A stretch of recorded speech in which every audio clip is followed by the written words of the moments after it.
Wait, just wait till E3. There will be a showcase, but I can't say when all our games need help. Bootleg Studios helping with Perfect Dark.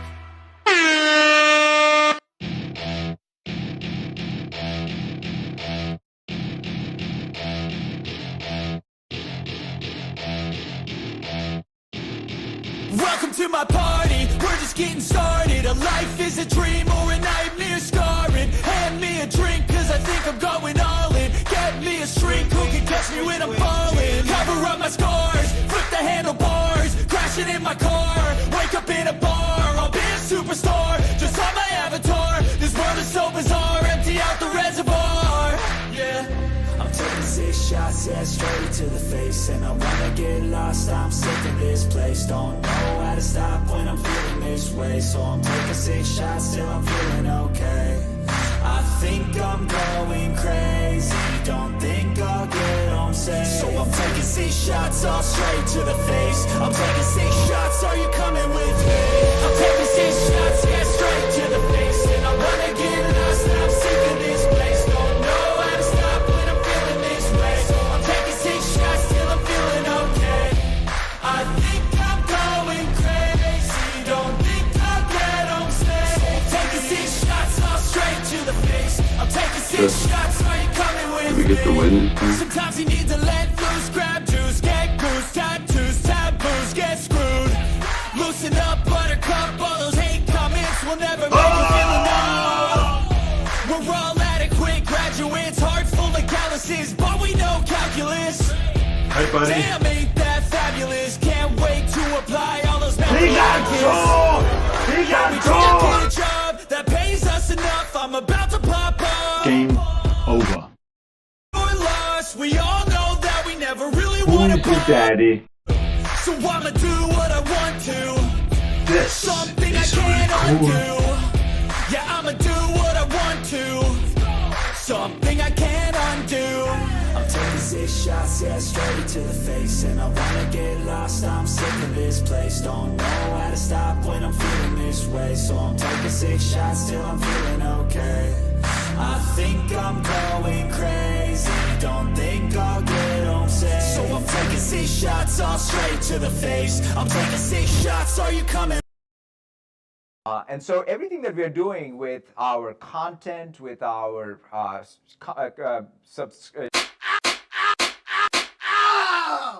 With me, I'm taking 6 shots, yeah, straight to the face. And I wanna get lost, I'm sick of this place. Don't know how to stop when I'm feeling this way. So I'm taking 6 shots till I'm feeling okay.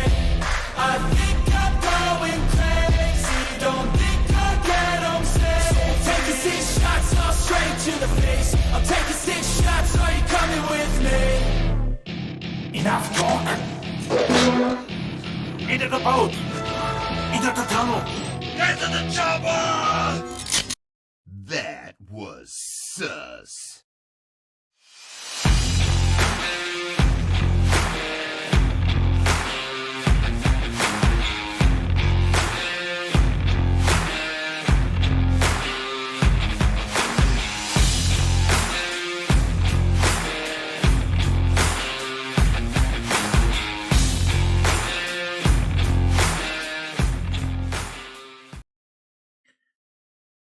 What's up, grinders?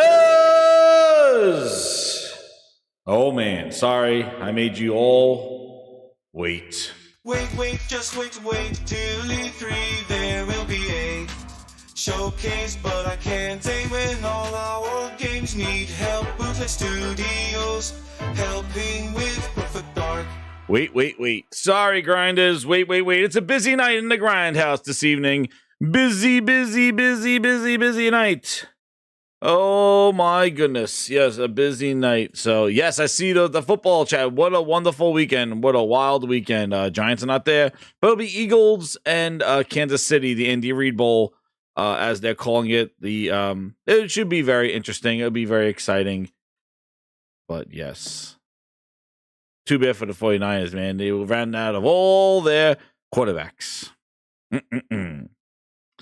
Thank you. Yes, I have some catchy tunes. People thinking I'm working on other things. Yes, I did. I have a couple of new songs new jingles. We'll be playing those. I was trying to grab a Phil Ness quote here and there. I might have to pull it up.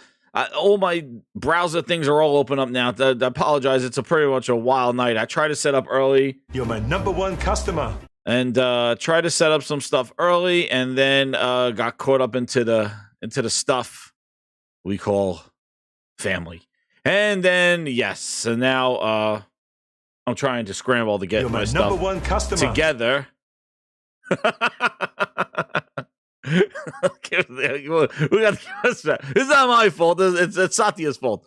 Fake outrage in 599. He goes, "Sup, Jazz? Love the show. Give us some of that Game Pass song." Oh man, you guys want those jingles? Let's go!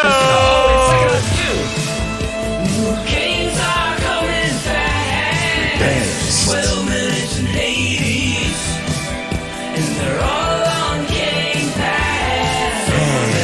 Let's like a requiem. What to play first and what to play last. Two ground, true and doom. 'Cause they're all on Game Pass. The enhanced version. Oh my goodness, enhanced. Major Nelson, where are you? Talking about enhancements. Penal enhancements, 2:00 in the morning. Commercials. What are we doing here? Gio knows game with the 2. He goes, "Please give yourself a Satya smack for being late." Yes, Satya, please. I deserve this. And so everything that we're doing with our content, with our What?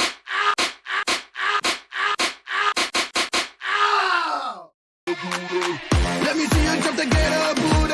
It's a wild night! Let me see you jump to get a booty. Here he is! Let me see you jump to get a booty. Let me see you jump to get a booty. Let me see you jump to get a booty. Now jump.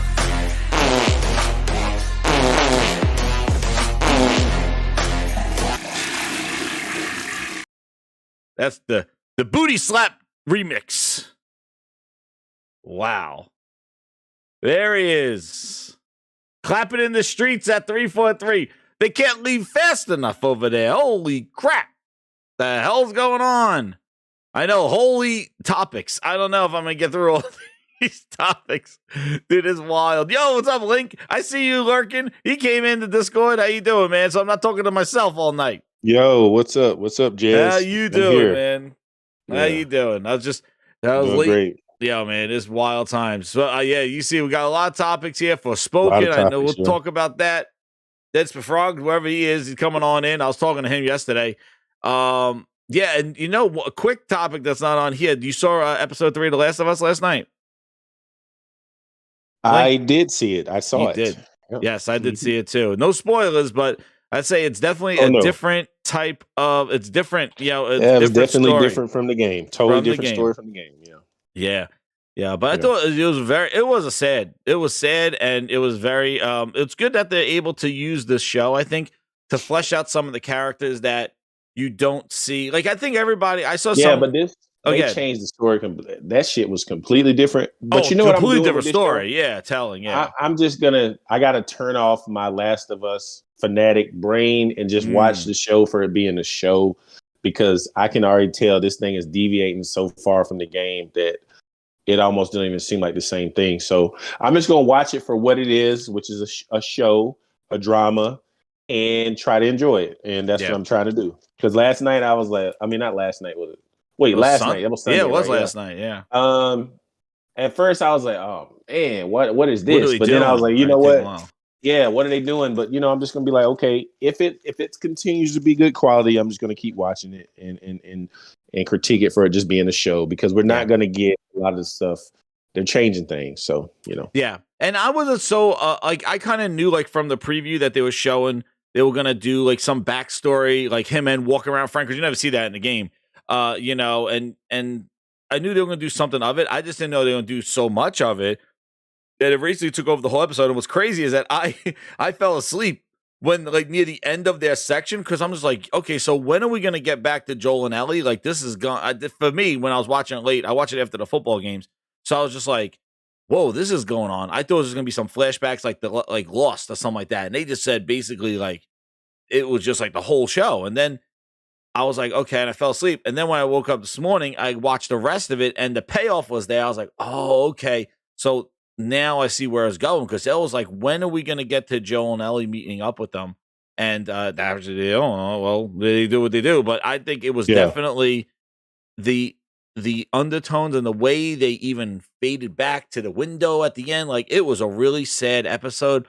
But Joel, it was just how Joel gets the car, basically. But they turned it into this whole thing and backstory with the characters in a different way. So, and actually, if you listen to the I'll just say everybody here, if you listen to the stuff afterwards, it does give explanations. It shows that they are not taking the gamers for granted. Like, he knows when we're deviating, and he says if it deviates and it's better than the game, then we're doing that. And that's what Neil Druckmann said at the end. So if you listen to the end of it, it actually explains why, and they do acknowledge that they're not acting silly, going, well, in our version, just talking about their version, they're acknowledging that it is different than the game, just like they addressed the spores thing at the end, like why they chose not to do spores. So I encourage to listen to the end of it. I think it was definitely a slower episode. People want them to just go killing freaks all over the place and shooting things all over the place. But like, there's, I'm gonna tell you this: if you play a Naughty Dog game, it's all about pacing. You know what it is, the slow points and the slow builds up, and then there's these crazy action sequences, and then it tails down. You know what they do. They do this in their games all the time. That's one of the things that makes their game so incredible, is the pacing. You'll have one where you're just walking through, talking, and it's just all of a sudden just shit hits the fan and things go crazy. So, they're trying to do some sort of pacing with this. Like, that last episode was crazy. Number 2, with all this, everything going on and all that stuff happening. Now, this one was let's just get to know the people.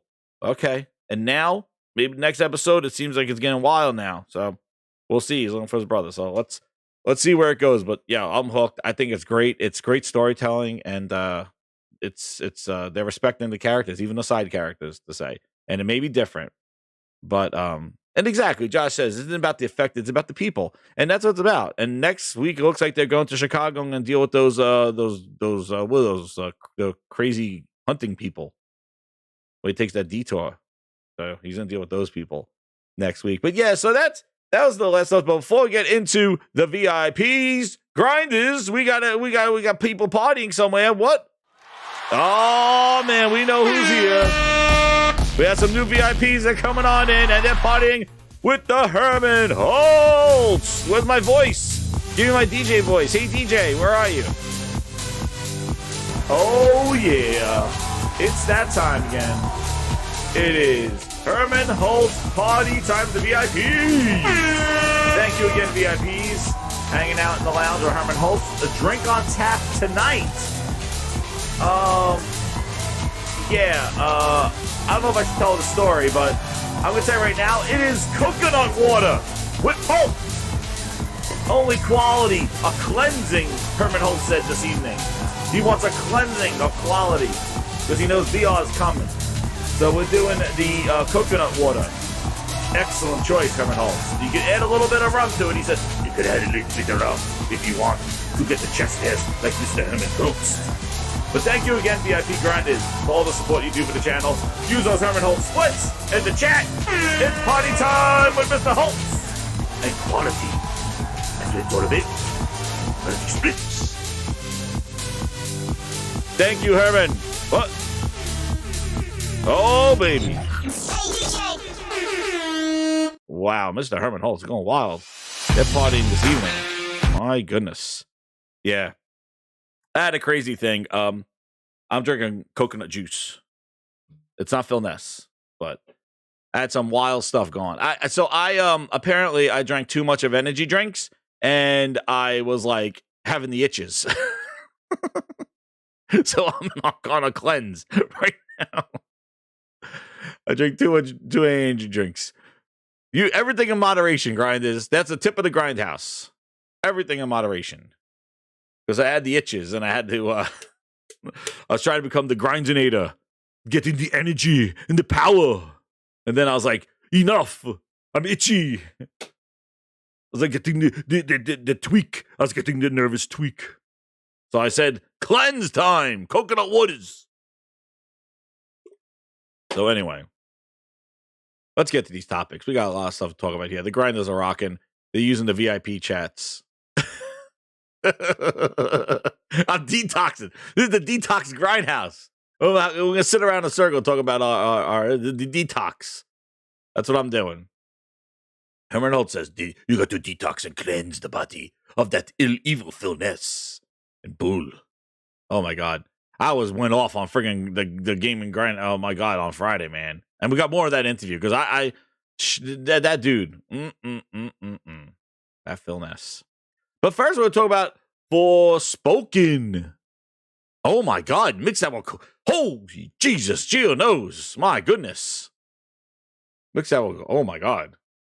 That's crazy. I can't imagine that. So, Forspoken. So, I know, Link, you were hyped for Forspoken when before, at least when we talked about it last week.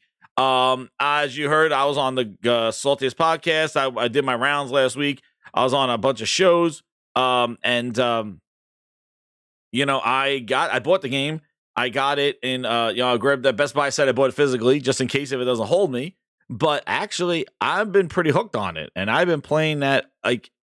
I put The Last of Us Part 1 aside, and I've been playing that thing.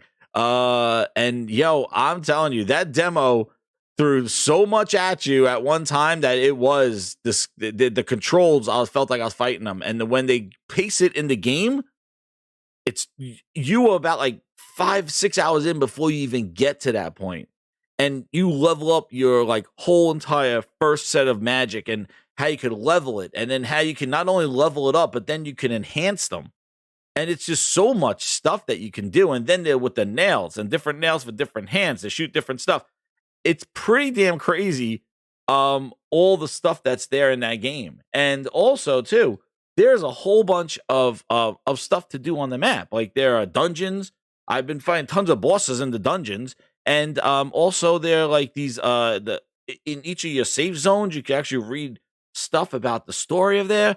And then there's also like there's the monster dens holding, and then there's big ass bosses, mini bosses just sitting on the map guarding a treasure chest, and you can't kill them with what you got, and you can fight them all you want, but they're like overpowered, almost like Elden Ring style, just like a mini boss, just roaming around the land, just hanging out there. And dude, I don't see so far 6 hours in or so where these 4s and 5s came from, and then the review bombing on Metacritic. I'm like, I don't understand it. There's been plenty of broken games. This game's not broken. I would tell you two things that I don't like about it. And it's more in the beginning. It's the fade to black that kind of takes you out of the game, where if you try, especially if you're coming off like a God of War or something where there's these like one camera motion. Exactly. The fade to black, you think something's going to happen. And then all of a sudden it's just like, oh, they just shifted the camera, or now you get control. That's disorienting. But a lot of it's in the beginning. And then the lip sync. I think some of the lip sync is off when they do the cutscenes. Like they're not as polished. Like the cutscenes, you're so used to gameplay transitioning because of how PlayStation first-party games are so seamless. Cutscene, they go from you maybe walking up to a spot, and then the characters just transition into talking or whatever, and it's just a fade to black, and then the scene starts. So it's not very it's jarring. I'll just say, another game that did this a lot, and it really started throwing me off was Days Gone. Did their cutscene just like this. Oh yeah, where they cut. Yeah, they're like deliberate black. The black. Yeah. Mm-hmm. Yeah, but no, the 4s and the 5s is ridiculous. The bashing. This game, the hate train was strong on this game for some I don't know why odd reason. This is a good game. It's not to the level of Sony first party, but it's a solid third party game. Like I know. It's a solid B- third party game. I don't understand the hate and vitriol directed towards this game. Like I just don't get it. Yeah, I was talking to Frogs, and I was telling him, I think this is gonna, and you could see like so many people on my friends list are playing it. So I got like 60 people. They said pre-order, and plus 60 something people on the friends list. That's almost like over half of my friends list that own it. I'm playing it because it tells you that. It tells you how many people pre-ordered and stuff. Oh, how many people playing it, and And then you're seeing that this thing is people. A lot of people are sharing screenshots. I told Frog, I was like, I think that this is gonna be like falling into the, like you said, the Days Gone, or even the Death Stranding type thing, because Death Stranding got a lot of hate for for the slow start that was. Yeah, but not like this game. No, not like this. This is getting extra hate, but that one got hate because of Kojima, but it also got a lot of love because of Kojima. But I think more of a Death Stranding, even Returnal. I would say Returnal didn't get this much hate either, but those games kind of came out to this like, well, they're not the 95s, or they're not and they kind of like got this. But strange kind of man. aura I don't give no credit to that Metacritic bullshit. Nah, Metacritic bullshit. But what I'm saying is like, no, this is not. This is a third party new IP. You know what I'm saying? So I don't. Again, share my screenshots here. The negativity surrounding this game. Chilling. There was a lot of. I just don't understand the negativity surrounding this game. That's the only thing. Yeah, I don't get it either. And then the fact that it got review bombed on top of like all of a sudden they had these Metacritics. Like, well, that's those super console warrior X bots that are doing that now. Yeah, I know. Well, they trust me, if they want to live that life. I tell you, they're going to be eating goddamn soot at Phil Spencer's shoe for a long time, because that thing's not getting any better anytime soon. But and imagine oh my god, I don't even want to say. Imagine if this was on an Xbox. If they're giving Pentiments and all that other stuff an incredible review, oh, this is incredible. They're eating good now. Pentiment. Hi-Fi Radio. This is eating glorious now. Game of the year. Dude, if anything of this quality was put on an Xbox, I think they would go in hibernation. They would go in hibernation for goddamn 2 years.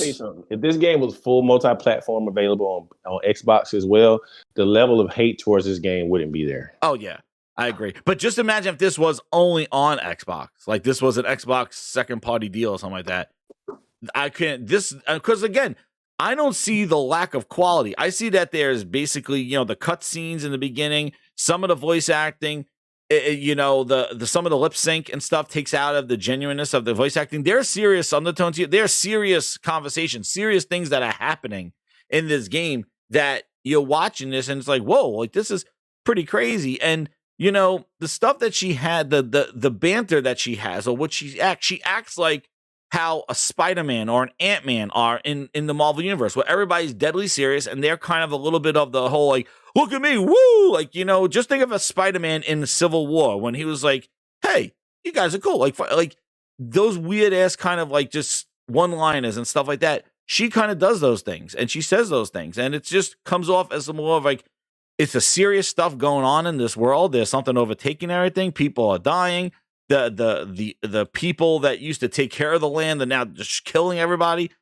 This crazy stuff going on, and she's just like, "Hey, I just came in here with powers, and look at what I can do." And I was like, I hit my bottom, I was low as can be, and now I got these powers, and now people are looking up to me. Like, and that was another crazy thing in the story. Like, she was walking around the town, and people like looking up to her, and so she's not used to that because she's always been just, nothing, like never. And these are the kind of elements that I don't understand. People don't talk about character development and stuff, because I've seen such cornier things as a character. Like, I feel like there is some maturity here, with it. And when they do a clip where she says like, I just did that. Yeah. You want to cut some Spider-Man clips of things that he said in the movies, and also Ant-Man, when like, the world's coming apart and people are dying and disappearing, and he goes like, he says some crazy stuff. Like, yeah, take that out of context. So I do think that there's a little bit of polish that needed to be done. Like I said, it's not no 8, 9s or 10s or game of the years, but I'm telling you, it's not a bad game, and it has so much going new stuff with it that I would this game recommend it. Jez? This game does show off the hardware, not the visuals, not visually, but load times are instantaneous. The DualSense implementation. That's why those Fade to Blacks are so weird, though. Yeah, the DualSense implementation is great. I mean, when you're running, you can feel the footsteps. When you're using the spells, when you pulling down the triggers, like pulling down halfway down one thing. It's like when you do a spell. Yeah, like when you do a spell, the triggers have multiple functions. Like the game is utilizing the hardware. So Unlike, Exactly. well, the game is showing off what the PS5 can do. I think the engine, the Luminous engine, has shown it can be with Final Fantasy 15. It didn't run well on last gen consoles at all. The game looked pretty good visually, but that engine obviously has some limitations. That studio may need to move away from using that engine in the future. But they did show off a lot of things that the hardware can do. And I gotta say, another thing that I don't really see too much of is that the map is friggin' huge. It is the largest I've ever seen. When they say you're going from here to here, and you like, yo, that is a journey. Like, it is insane how big the map is. And then there's there's other areas to the map where it's just like almost like hell or like it's like the upside down world. And basically, you're in parts of the land that extra enemies are more powerful and stuff like that, without giving the story, like some story elements away. But like, it changes what the environment looks like. There's so many environmental changes in the game so far that, yeah, and that's the thing. She is obnoxious. That's her character. And you know what? The thing is that I feel, and I haven't gotten there yet, but I feel that her obnoxiousness is going to turn into realizing how important she is, and she's going to get more serious about the situation. Right. And that's the character growth, because she starts off as a wise ass, this, and now she's going to get put into, now going through this and seeing what she's doing, she's going to become more than, and she's going to become less that. That's how I feel it's going to change, because you start with somebody who's a wise ass, obnoxious, not affected by anything because they got nothing to lose. Then you give them something to lose, and all of a sudden they change. And who knows? And she's a New Yorker. That's right, Brian. That's how we are, very dramatic. And who these two Utes? Who are these two Utes? That's what she said in the beginning. She's in the courtroom. She goes, the two Utes. You know? But yeah, I just, these are all my screenshots. I took some screenshot video. I'm gonna do some gameplay because I think people want to see some more gameplay and talk over. So I stream it here on the Grind's house. But yeah, the combat's awesome so far, and I'm enjoying it. I'm just saying, hey. It is, I think it's a decent game so far. Now, if you want to wait for sale, again, all this other stuff, it is what it is. I'm not going to tell you go run out and buy it. Again, these are our opinions. This is how we feel. I'm not no reviewer. I'm not no salesperson. I'm just telling you how I feel. And so far, I'm not disappointed with what I got. And again, and I said, advice. If you have a doubt, you have the physical version, go buy it physically. And then, hey, if it doesn't hold you, I'm going to tell you my grindhouse. What I do. 2 weeks. I'm in week 1 already. I'm in week 2. I'm up to week 2 now. So, like, by next week, if this game's not holding me, now I know. But I have like a 2-week honeymoon period where like I'll play a game for 2 weeks, and if I still want to boot it up 2 weeks from now, it's a keeper. But after 2 weeks, if I'm like, yeah, you know what, I'm kind of done, I don't want to go back to that game, then I know. So I'll let you know in another week or so if I'm coming back to this. But every time I sit down, I want to boot up this and progress the story, get more magic, level up my magic, because there is crazy number of spells. And yeah, that's why I want to stream it, because I want to show you all the spells that you have with this. So I wanted to show you all the different spells, like, because you could activate all different spells at one time, which is crazy. Like, you could set a trap, you could do this, and the explosions and stuff. I love sending the enemies flying. I'm a sucker for ragdoll. I love ragdoll. I love just things flapping in the wind. Pause. I like rag. So when you blow up something, you just see these zombies in like 10, 20. I can't. That's another thing. This open world like this, and the amount of enemies that come at you at once, they'll have like a whole like 20 zombies or 20 things out there at one time. And you just set up a trap and you just go ba-boom. And those guys go flying. Ragdoll and all, physics. Physics. So basically, oh, there we go. And that's a secret. You keep looking for those guys. But yeah, physics, baby. Oh, there's Flute. He great us with the flute. Phil, get out of here. That's not a quality flute. Get out of here, Phil, with your flute. And then this guy, I just want to show you. This is like some random boss guy just chilling. This is a mini boss, just chilling on the map. You want to bother him? Yeah, go bother him. Let's get these super chats here. Cloaked Onyx with the $10. Thank you so much, man. He goes, you're my number one customer. Oh, number one customers. Game Night's coming on in too. Great, hey, Game Night. He goes, I refunded Forspoken after purchasing it through the Xbox app Microsoft Store on PC. Uh-oh. That's your damn problem. Playing That's on PC. it. That's your problem. Yep. Cloaked Onyx. That's what you Stay get. away from that Windows Store. Why would you be buying this game through the Windows Store in the damn first place? You could have bought it on I don't know. Steam. Maybe he Isn't wants this game the available on achievements. Steam? It's on Steam. Achievements. Oh, no one. Maybe he gets. No, I don't know why. It says your account isn't provisioned to run in this environment. I'm told it's working now, so I repurchased it. Well, good luck with that. I don't know. I guess you want. The only reason I would think to do that is if you want to play it on PC and get achievements for Cloaked Onyx. But yeah, I'm glad it's working out for you there. But like that store is all whacked out because they put like PC games, Xbox only games in there, and it's weird as shit because like you're buying something for an Xbox on PC, but it doesn't. You can't play it there. It's for the Xbox. It's too crazy. And then there's some that are on both. That store is whack. They need to fix that store. They got to fix that store. And the game night 1, 2, 3 with the 5. He goes, it's a fine game, but man, I hate being in Sipal, boring and dull town. I might force myself to finish the game. Yeah, that town was a little. That's you know what's funny is in the beginning when you're running around that town learning about it and stuff. Like one mission was like I had to follow. The guy gave me a tour, and I was like, dude, you're the worst tour guy I ever got. He said I could go feed the sheep.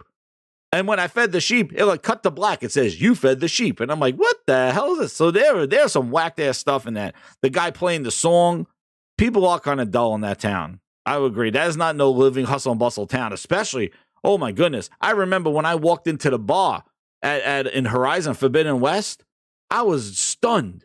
When you walk into that first town in Horizon and then you walk into the bar and you see people like dancing on the table, you see people like making food and stuff. Dude, I felt like I was really in the bar. I was like, this is the craziest thing I've ever seen. Like that bar, when you first walk into it, like, I don't know if you know the bar, the first thing you walk into in Horizon, you know, that first town you go to in Forbidden West? Like, are you talking to me? Yeah, in Horizon Forbidden. Yeah, you remember absolutely. that pub you go into? Yeah. Dude, it was like people dancing on the table. I couldn't believe the detail of that stuff. Like, talk about like detail. But yeah, I agree. Some of that town, that city is definitely a little dull for being like the main capital of the building. And again, the awkward cut scenes and flashes to black when you have to like talk to somebody. That stuff is a little jarring. But when you there's some issues in their execution, you know. Oh yeah, definitely. We're not gonna say that now. But I'm saying what we are gonna say or 5 or like trash. Like you know, no. I wouldn't say that. No, it's not none of that. None of That's that. We're so far, unless it goes downhill for somewhere, but not for now. But anyway, for now, hey, and it came out at a great time. You know, I think it's a good time of year to come out. Like, yeah, if this came out next to a God of War or something like that, I would think, yeah, you know, challenges on. But hey, this was me last night. I was in God of War, and then I was doing some Last of Us, and then oh baby, The Last of Us Part 1. Jesus, you're just now playing that? No, because I bought it when the show came out. I held on to. No. I played it before. I didn't play the No. I'm saying I'm talking about the remake. I mean, I held off on the remake until the show came out, so I could play like along with the show. Oh, okay, I got you. Because the last time I played it was like in 2017, 2016. But I'm gonna tell you, man, the graphics they did, the lighting. Dude, that fight in the house in the with that crazy guy when Ellie has to go in that firehouse. Holy crap! The restaurant that was like burning down. Woof! Yeah, I feel the heat and the sound. Oh my! I'm gonna tell you another thing. And again, this sounds like Sony ball washing, but man, that 3D friggin' audio. I'm an audio nut. And I'm telling you, that audio stuff even when you're walking over a bridge in a game. You're walking over a bridge and Forspoken stuff. You hear the friggin' river underneath you, below, in the lower back of the headphones. You hear something below you. Insane. I can't. And when I see that, no, Link left. I scared him away with the last. Oh, there he's back. And then when I hear that, I just think, dudes, VR. Ooh, yeah, exactly. Oh, immersion. Surround me in this immersion. I know, Aaron, right? And know what else crazy is too, Aaron? No thing. He says Naughty Dog is the king of graphics and animation. But you know what's crazy? They're the kings of friggin' details. I went into the houses. Like when you go into the houses in Last of Us, just to kind of take resources and stuff like that. If you look, they have photos of the people who used to live there. They have like awards on the wall of the people that were there. I was looking. They got certificates. They have like trophies. They have like a whole story. If you really look, you could see, oh, there's the mom. That's the daughter. This is the daughter's room. And you could see all the little details of what kind of books she was reading, what kind of stuff was on the shelf. It's crazy the amount of detail that they put. And just a house that you walk into just to grab some stuff. There's like a story there that somebody was there and left. It's not the same kind of room that's in every. Oh, this is a side room just to grab some looting stuff. There's pictures on the walls, on the picture. I'm just like, dude.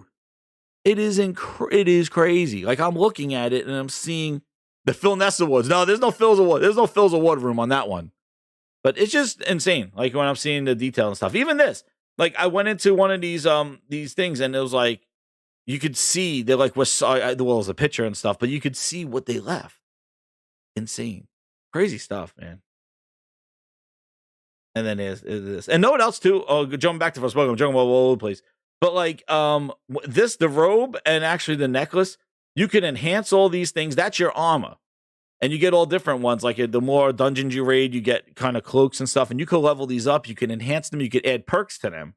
And you could add perks. And as you add perks or upgrade them, they get bigger and better. So like this necklace started as like a single string.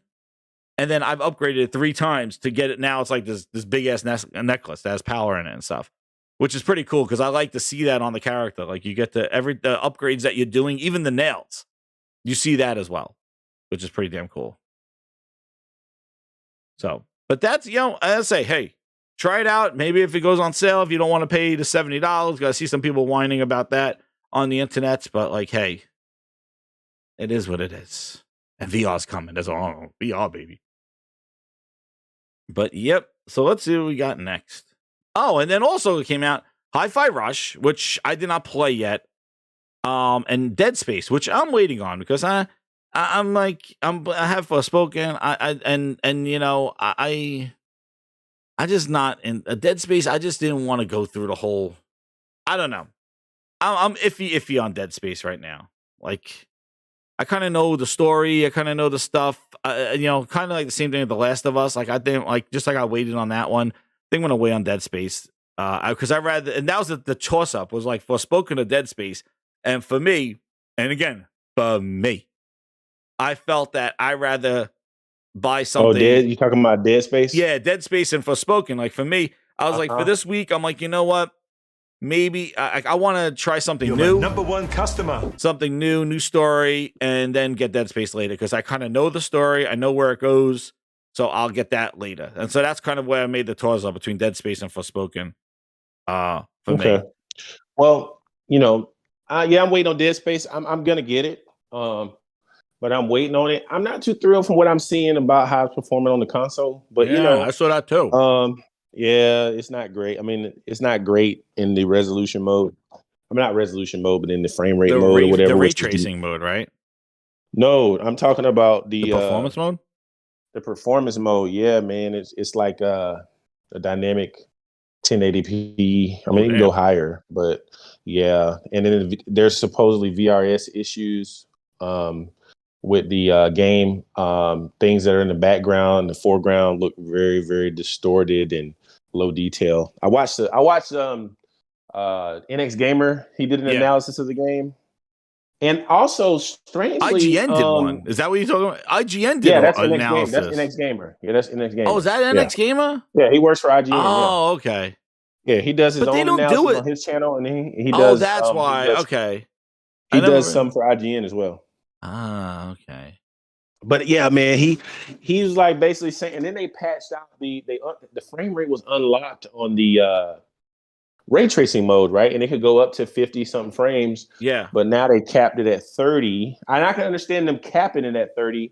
But if you have a TV with VRR, they should have given you the option to cap it or unlock it But yeah, you know, the visually the game looks good, but it does have some graphical issues that I'm sure they will iron out in a few patches. Yeah. But yeah, the game right now is not looking superb. I know, So, but like you know. compared to what it is in 2008, and yeah, I agree. Like, I'm not I saying mean, it looks that. better. Oh yeah, But definitely. I'm Yeah, just I'm saying, like looking at it right here. Phew. yeah, you know, and it could be a limitation of the engine they're using. You know, could be a lot of Frostbite. things. So yeah, Frostbite. Yeah. Yeah, no, it definitely looks pretty damn cool. Like, no, I'm definitely gonna get it. I'm just like just waiting for right now that came out, and also too that they added where you could like go over here and stuff. Like before, this was just all plain as hell. Dude, oh my god, look at 2008. Holy crap, we thought that looked amazing. What a man, we've been spoiled, dude. We're spoiled. All you grinders, we're spoiled. 2008, Yeah, look we at are. this. We were like, Dead Space looks incredible, everybody. It's the most incredible game ever. Look at the detail, the lighting. Look at this. We're spoiled. Look at this. Jeez. Man, we are spoiled. Oh, my God. I can't, because I remember when I played Dead Space, I was like, oh, my God, this is incredible. You can shoot the limbs off. Oh, my God. My thing was like I always would shoot their legs off so they'll crawl to me, but then they became a problem. But nah, definitely. And then yeah, and somebody put in the chat. So Resident Evil 4. Yeah, I only played the first mission of Resident Evil 4 because I was in between getting. Yeah, I know. I had a GameCube and I got rid of my GameCube, got an Xbox, and then I never wound up playing that. I played Resident Evil 0, but never played Resident Evil 4. I was out of the GameCube thing, and never when I came around to play it. Crazy. So Resident Evil 4 is going to be a treat for me. I might stream that one. That would be a first timer. I beat that game on GameCube, PS2, PS4. It was never on Xbox, right? No, it was on Xbox 360. Did it come to Xbox 360? The game has been on every platform. Oh yeah, it did go 360. I just never played it. Yeah, it came to every platform. It came to everything. You're right. That game's been remastered so many times. It's come to every platform, yeah. So crazy. Game's been re-released so many times, yeah. Yep. And let me get Harry Johnson with the $2. He goes, "Don't understand the hate, but Forspoken is awesome." I agree. I don't understand the hate. I don't understand it at all. Yeah, I don't know what's going on with it is, but they just found a punching bag and they're like, "Yep, let's take it out," because I've seen games with missing content, games with promises, and were rated based on the promises. You could guess what game that is. Oh, they promised this. They promised that. That was sus. Yeah, Halo. Ooh yeah. Game was rated like it was feature complete, but they're like, "Oh, it's coming down the line."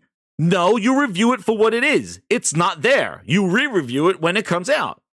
But they gave them the benefit of the doubt. 343 said that co-op will be coming soon and more missions. And dude, game got reviewed based on false promises that they never accounted for. 87. Get the hell out of here. And guess what? SMSS, they don't play games anyway. Half of these friggin' reviewers. They don't only play games. Just like the 5 people that reviewed Hi-Fi Radio. Xbox Mondo, Xbox The Ocho, Xbox Phil Spencer's Baby. Yep, they all got their reviews out there real quick. Meanwhile, Forspoken, they were on the internet complaining, "I didn't get my review code. 2 days I didn't get my review code before the game. No, they're blacklisted. They didn't give me my review code. Oh my God, I have to review this game. I just want to let everybody know I didn't get a review code for Forspoken. Oh shit. Yeah, oh my. They didn't get a review code for Forspoken. 2 days later, Microsoft stealth drops Game of the Year, quote unquote, bypasses the whole review process. These dudes didn't even know their ass from their hole. They're like, "What? The game came out? Oh my God! I can't shift." Dude, they bypassed them entirely. People are playing the game. Who cares about a review? If I could play the game right now and the game is just out in Game Pass, who the hell do you think they're going to go, "Oh, I got to read IGN's review before I click download, please"? No. But they love it. Oh, rub my nipples. They didn't complain. They didn't get a review code. They love it. You're my number one customer. They love being bypassed. Oh, yeah. Bypass everybody. Just put it out there. Nobody's going to give a shit about a review for Hi-Fi when they can just click on the game. They go, yeah. Oh, I'm going to go read an IGN. It'll take me longer to go find the article about the review on Xbox Mondo before I just go click on it in Game Pass. So get it for $1. So I don't get it. But meanwhile, Forspoken didn't give out review codes, and there's an NDA. I didn't get my review code, and they were whining and complaining. But Microsoft bypassed your ass entirely, and you're okay with that. Okay. Mm-hmm. You're Anthony my number Perez. one customer. Anthony Perez at 199 goes, best Halo in years. It's back. Oh, graded on a curve. Yeah. No, what curve? I'm gonna tell you what curve Halo was booted was reviewed on, right? I'm gonna tell you right now that the curve that Halo was reviewed on. It was the curve of a booty. Let me see you jump to get a booty. Let me see you jump to get a booty. Let me see you jump to get a booty. Let me see you jump to get a booty. Let me see you jump to get a booty. Let me see you jump to get a booty. No.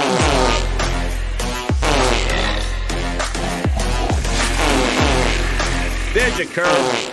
Curve of a booty. That's what that was reviewed on.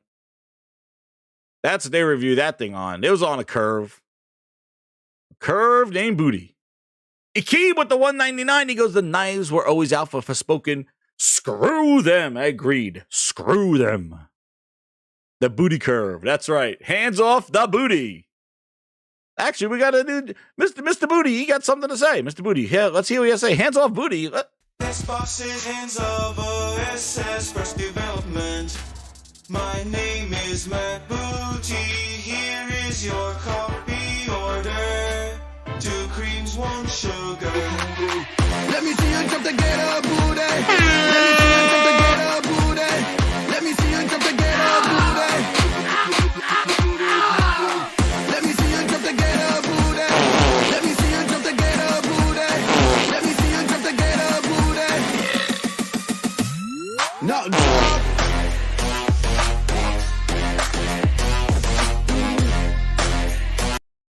Two creams, 1 sugar. Tell them, Booty.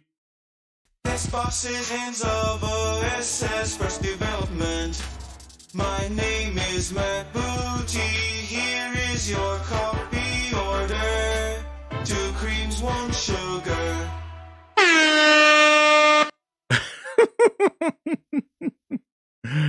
Oh, man. It's lit. It's lit in here. 2 creams, 1 sugar is the way she likes it. Oh, man. Matt Booty, get that order right. Latte in the corner. Hands off ass first. Perfect.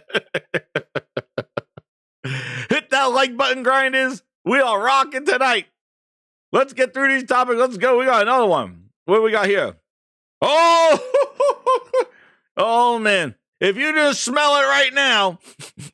Oh, man. Oh, man. You smelling something. Oh, damn. Give him a whiff, Phil. So anyway, we don't need to spend too much time on this link. And again, we don't need, there's not too much time on this, but apparently, oh, goodness gracious. Oh, goodness gracious. I don't even think I even bookmarked it because it is just useless. Oh my gosh. Where is it? Did I? Is this it? No. Oh, look, I didn't even save it because it was just. Oh, actually, it's they actually made. Oh, again, I tell you, it is like. Yeah, in case anybody subscribed for the value of Xbox Live Gold, I got something for you here. This was announced too. Xbox Live! Oh my God. Please tell me this is not what we're doing in February. Microsoft just shit in your Valentine's chocolates. Xbox Live! Here it is. Here it is. A $40 value. Please, don't all spend your money at once. Games with Gold was announced in a glorious article by Dan Hickey, hyping up 2 great games. One you got to wait for, the February 16th to the 15th, but one you could play on February 1st. So they got For the King, a rogue tabletop adventure, and another fan favorite, Guts Golds.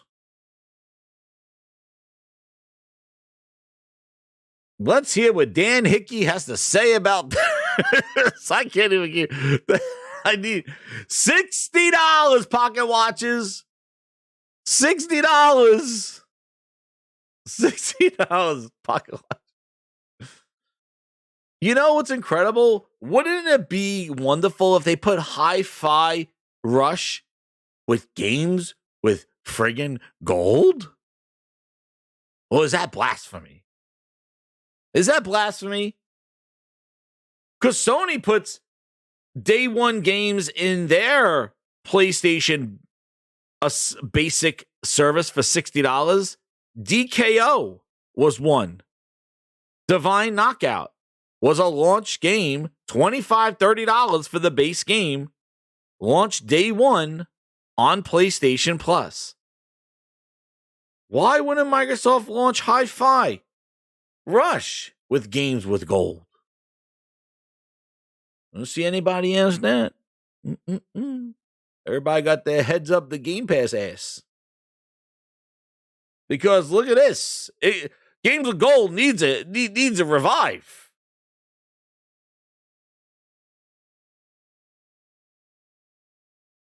Oh, Hi-Fi Rush wouldn't be gated behind a paywall if it was in Games with Gold? Yeah, exactly. They'll forget about that $60 all of a sudden. I just got to see what Dan Hickey has to say about this gloriousness. Make it your goal to have fun. I'm going to use a reverb because maybe I'll make it sound more exciting about Games with Gold. Make it a goal to have fun with 2 great February games with gold on Xbox One and Series XS. Answer the call of the adventure For the King and then play soccer in a completely unexpected way in Guts and Goals. Xbox Live members have exclusive access to these games for a limited time, please, as part of your Games with Gold. So will Game Pass Ultimate subscribers who receive all the fantastic benefits of Gold Plus, hundreds of high-quality games with Xbox Game Pass. Oh. So the high-quality games are in Game Pass. This is the ass pass. I gotcha. Well, there you go. Microsoft, we heard you. Phil Spencer doing interviews, bitch. I hear you. I'm sorry. Circa 2023. Yeah. Just get rid of it. You gave out 4 trash games. Now you're giving out 2 trash games. How long are we going to go on with this thing? But Satya comes out there. He goes, we got to compete. Sony at the service. We got to compete, he says.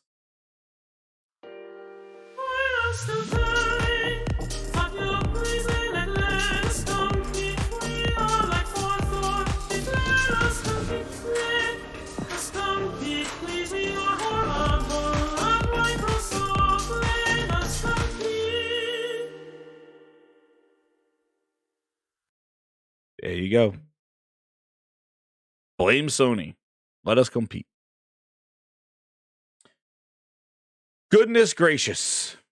Well, there you go. Please, everybody, don't leave in all one swoop to go download these games. They're not available yet. I know your finger is itching to click on that. Like to zoom in and zoom out. So, and then we got, let's see if we have this one. Then, apparently, whoa, is that right? No, that's the wish list. Come on, clowns. What are they saying? There's a rumor for the PlayStation ones, which I don't think they officially announced. They'll probably announce it tomorrow. They got to. The PlayStation Plus February games leaked. Let's see what these are.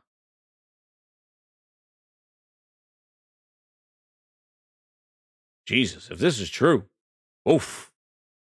Now, this is their Game Pass analogous, so we don't know what Game Pass is. So, while people are hyping on Hi-Fi as one of those games, and I guess, what is that thing? Well, I don't know. These are what's coming to the PlayStation Plus Essential. This is what they're thinking. The leak. Destiny 2 Beyond Light, Mafia Definitive Edition, Ollie World, and Evil Dead the game. Yeah, I played Evil Dead. It wasn't that good. But this is what they did in January. Jedi Fallen Order, Fallout 76, and Axiom Verge 2, which I tried Axiom Verge 2. That wasn't good. But, like, just look at the dichotomy. If we're here comparing value and games, like, again, this might not be for you. Can you hear me? Yes, now I can hear you, Link. I didn't hear you at all. Okay. You said these are PlayStation Plus Essential games? Yeah, but they're rumored. Okay. So I don't know. But that's pretty good rumor. That's pretty good games if that's true. But we don't know what the PlayStation Plus these rumors have been they've been on, yeah. They've been pretty. Wait, name those games again. You said what games? They're saying right now, Destiny. Was this is the Essential? I get so confused. PlayStation announced these things. There's PlayStation Plus. Essentials is the basic PlayStation Plus. Is that the no? What's the middle Essential one? Is the basic tier. Extra. Oh, see, I get confused. Holy crap! That's the base one. What game? You said Evil West? Oh yeah, it is the Essential. So they're saying their Essentials, rumored, are Destiny 2 Beyond Light PS5 edition. I don't have that. Mafia Definitive Edition for the PS4. Ollie World for the PS5 and PS4. And Evil Dead, the game for PS4 and PS5. Huh. Dude, that's crazy. If that's their base one. Woof. Jesus. Dead. Evil Dead, I bought that game. I didn't really care for it too much. It's definitely an interesting game. Oh, I bought that too. Yeah, I didn't play it. I bought it. Yeah, it's an interesting game. Like, it has this element. You have to really do a co-op with friends because everybody has to do certain things. And you got to, like, explore on the map, look for the relics. And then once you get all the relics, then you got to go defend an area. Then you got to grab something, like, each level, and you fight bosses. And then there's also there's number one customer. What's cool is that there's the other person is actually kind of like the it's similar to like Dead by Daylight. The other person is kind of the spirit. Yeah. And the one cool thing about it is that they could possess you. So like if you get scared enough, so you set off traps and stuff like that, you could take over as the possessor on the map to get the 4 people. You could take over the zombies. You could take over some enemies on the map. You could set up traps, and what you're trying to do is scare them. And if you get their scare meter down to a certain level, then you could possess them, and you take over the control over the player, which is a pretty fun element to do because, like, if you're like just running around, all of a sudden you just don't control your guy anymore, and he is just like running into stuff, trying to kill, like running into things, or like getting killed and not fighting, or getting away from the group. Your fear meter builds a lot faster if you don't stick with your group. Yep. So you got to stick with your people. I bought the game, but honestly, we played it a little bit, but then I think we moved on to something else. So, you know. But again, I said this last week at the end of the show last week when I went off about the $60. $60 game. Like, this is the $60 basic subscription service. How is Xbox still in the conversation and nobody brings us up? All your friends. They are putting this essential tier most months has better games in it than Game Pass. Dude, last month was Jedi Fallen Order, Fallout 76, and Axiom Verge 2. And people are like, oh, well, that's in Game Pass. Game Pass is $15. This is $5. This is their lowest tier service. Yeah, this is the lowest tier service. Oh, $60 a year if you pay full price. Exactly. Yeah, $60 or $44 if you get it on a discount. Like, on sale, yeah. Come on, man. You want to compare services? Let's compare services. You know? Like, come on. Like, what? But this is what they do. And what's crazy is that the media Nobody's jumping on this. Everybody's like Game Pass. I'm like, dude, that's the they have an agenda. That's the $15 a month one. This is the $44 a year. And look at the games you're getting. Like, come on. You want to talk about subscription services? That's the basic as they get. $60, $44 on sale for a year. You get online and you're getting these games.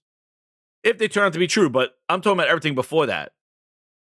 But meanwhile, Xbox is still charging you $60 to this day for a year. They don't even give you a discount anymore. The $60 is the discount if you go find the card in the store.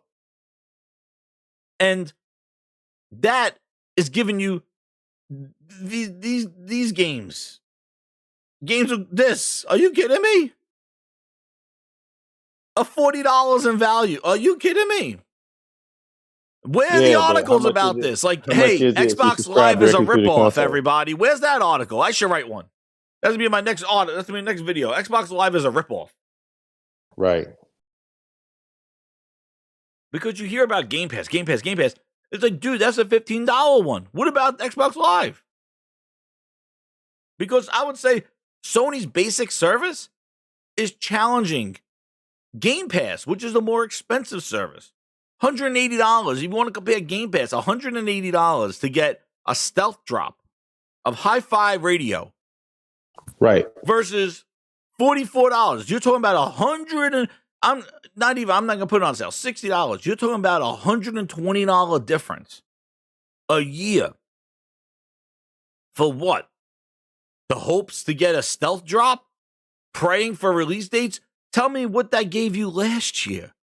$180 for what? Pentiment? Scorn? That's what you're paying for? $180? No discount. And you can't even buy a year. That's how they sucker you so much. You can't even buy a year. You only could buy 3 months worth. Right. To make it palatable. Because guess what? If they said, hey, $180 card, nobody would buy it. Because nobody's paying that. A $30 Hi-Fi Rush game, you're paying. Oh, that pays for 2 months of Game Pass. Dude, what about the months that he gave you nothing? Tell me about how much Game Pass was worth in December. With Phil with his puss on his face. They got to get rid of this service. But, like, nobody talks about it. Microsoft puts a whole friggin' goddamn Xbox Wire article. Where's Windows Central? Get them. They're fighting the FTC. Windows Central's fighting the FTC. Get Jez, bootleg Jez. Get your article out there. And Microsoft put on Xbox Wire. Brand new games of gold for February. Where are all the Xbox Mondo, Xbox The Ocho, Xbox Era, Xbox Ball Sack? Where are all you websites covering this? Microsoft put a whole goddamn article about this bullshit. A whole goddamn, all you lurkers. You looked at LinkedIn. Oh, I heard a rumor this is coming out. I heard a rumor this. I heard a rumor. You don't need rumors, dude. Xbox Wire right here just gave you a whole fucking ass article on these two games. Where's your coverage, bitch? Xbox The Ocho, where are you? Xbox Era, green balls. Get out there. Where's your coverage? You're an Xbox channel. Cover Xbox. This is right on their website. Where are you? Hello? Hello? We'll have to get my... hello? Xbox The Ocho? Hello? Well, you Xbox channels, where are you? Get on it. Get on it, dude. Where's the coverage? I bleed green, bleed blue, bleed balls, bleed cum. I don't know. Bleed this. It's right there. Oh, but my friend told me that this game, my play test is a plain Starfield, and they said it's fucking good. Yeah, I'm sure. My two eyeballs told me that too. It's right here. Xbox coverage. Why is nobody covering Games of Gold? The Grindhouse covers Games of Gold. I do more talking about Games of Gold right here and talk about how shit it is. It's still coverage, good or bad news, but it's real. This is it. See, this is not rumor. This is not speculation. This is not, trust me, dude. It's right here. Xboxwire.com. Dan Hickey wants to be represented. Windows Central, get your ass on here. Where's the coverage? Where are you hyping up guts and balls and friggin' for the bitch, the king? I don't know. They get these games out there. PlayStation channels cover all the announcements for PlayStation Essentials, PlayStation Plus, they talk about it. These are the games we're getting this month. This whole service has been abandoned. It's been neutered. Put it in the hole with Halo. Xbox Live was the king of kings. I had an Xbox Live card. I took to Quiznos to get half off sandwiches. Walked around with my Jez 77 Xbox Live gamer tag like I was shitting gold. And I walked around with my card, Xbox Live. I was the bee's knees, bitch. I walked around there, bling, bling. Getting out of my Geo tracker. Fuck over here. Quiznos, $5. I want a tuna sandwich. Here's my Xbox Live gold card, bitch. I was walking I jumped back in my Geo tracker. I was like, peace. And I'll pull out of there. Did some fucking donuts. I was Xbox Live king. I walked around Xbox Live. I walked into Quiznos. I opened up that door. I was like, tuna, bitch. That's what I said. Xbox Live was it. You walked around like this. And now it's this. What happened? Nobody's talking. Link, what happened? You have to call the cops? Link sounds like he fell off a chair. Holy crap. Frog's here. Frog, you had the card. Yo. What's up, Frog? Frog, I'm talking about Xbox Live. I used to walk around with my Xbox Live gold card, knocking over Quiznos. Oh, I remember that. Yeah, I had that. Yeah, I had the card. Xbox Live was a shit. Do you see these games of gold for the king and guts and balls? Guts and golds? Oh, guts and balls. Whoa. Dude, I don't know. Phil Spencer's favorite, he said. Phil Spencer's favorite. I was on the way home listening to you guys talk about some different topics, and I was like, "Ooh, I can't wait to jump in this one."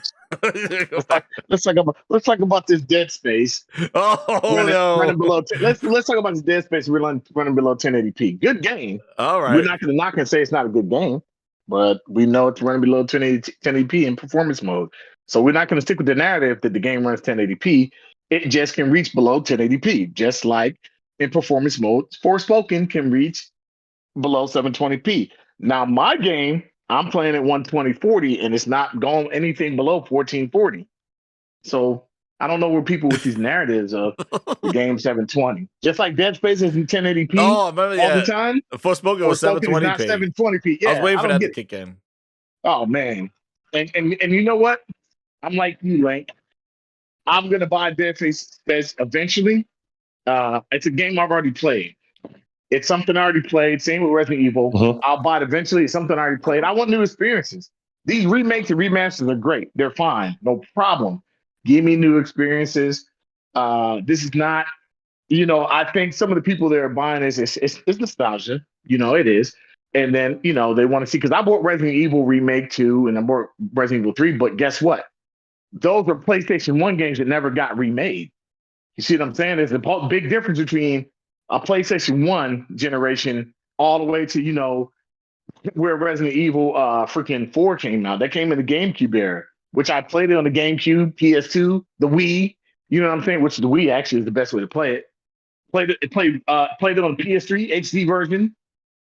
So how many times can they release the same game, call a remake, remaster, and we champion and cheer it on, and we don't, for its shortcomings, we don't really give a shit. Dead Space is running at some points below 1080p in performance mode. We don't give a shit.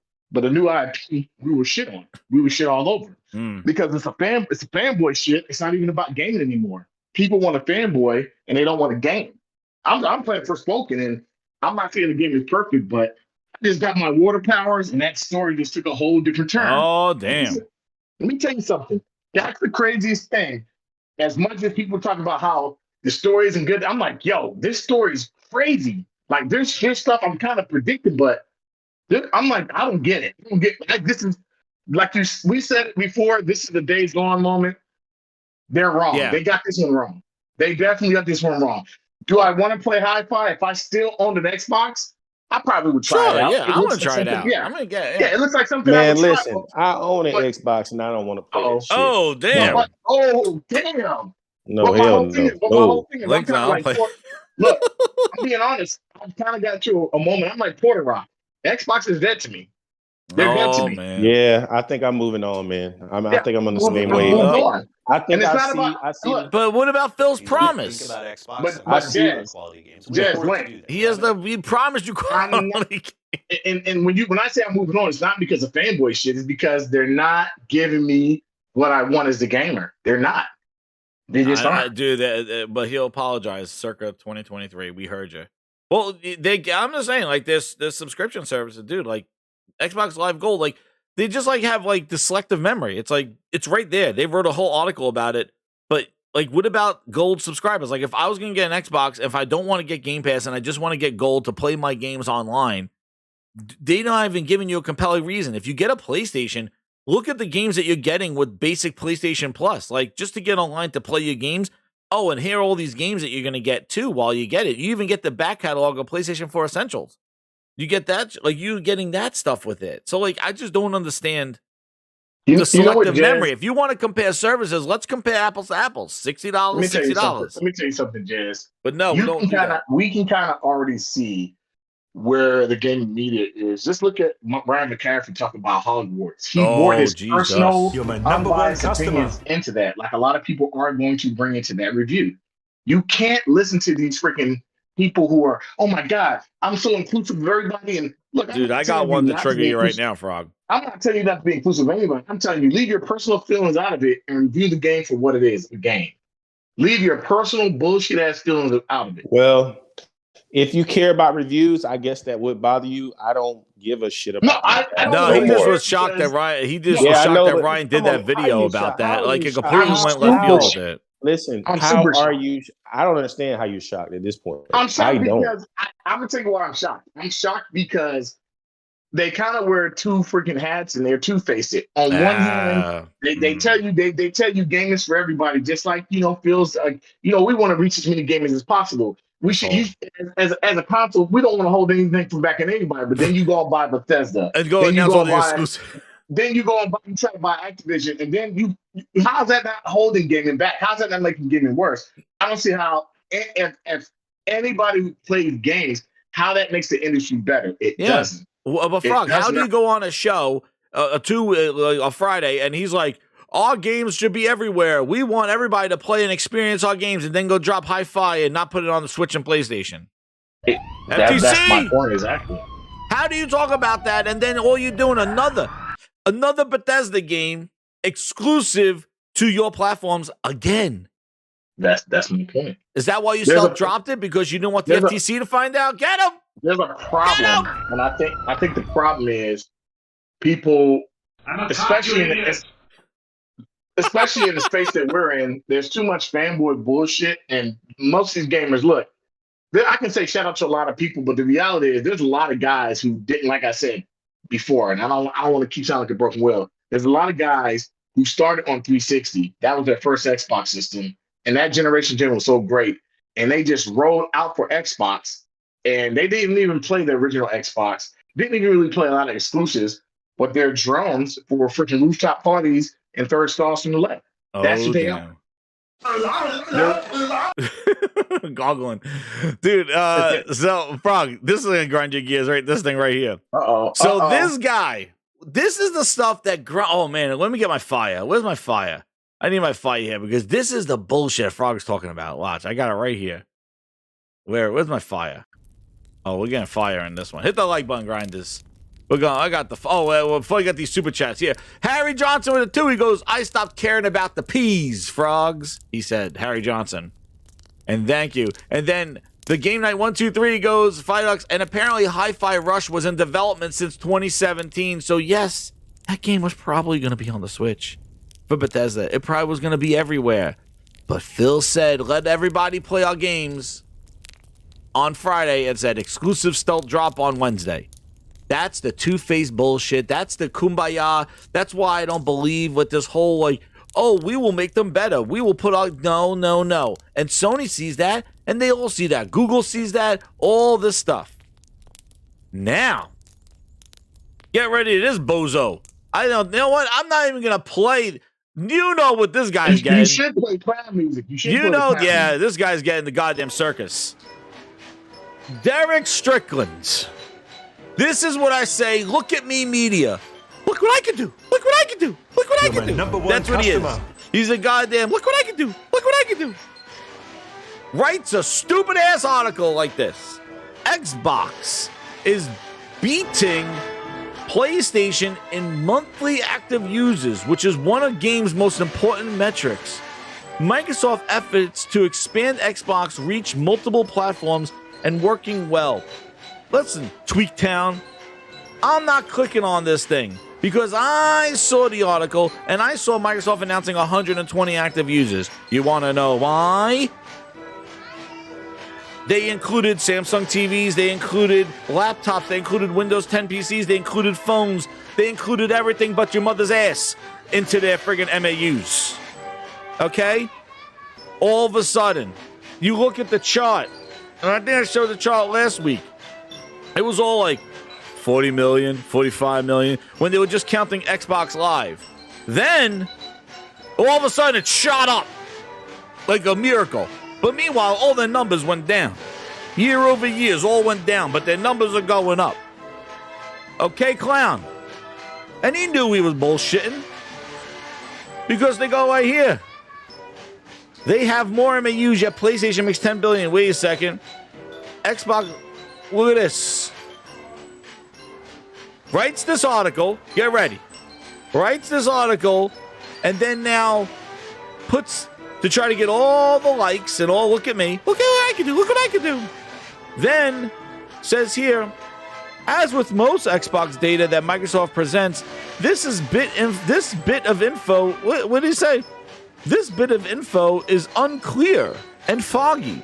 There's a few things that we don't know. For instance, we're not exactly sure how Microsoft determines MAUs. Expect this kind of unclear data from Microsoft acquires an ATVI. I don't know the hell that was, that device in the ass. Then he goes on to go like this.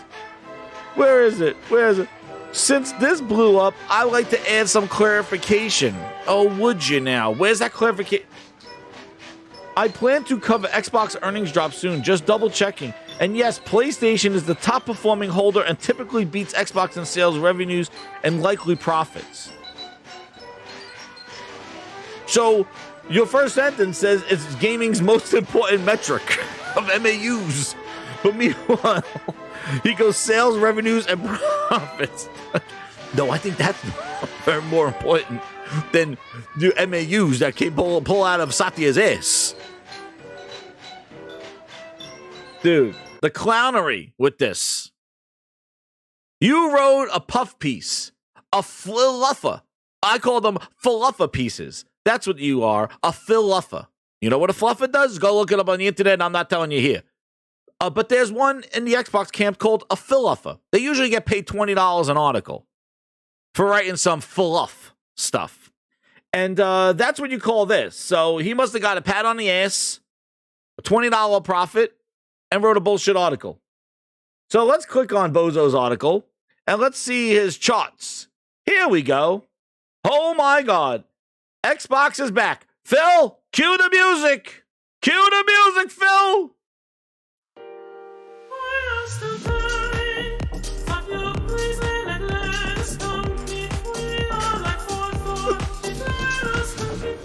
You're my number one customer.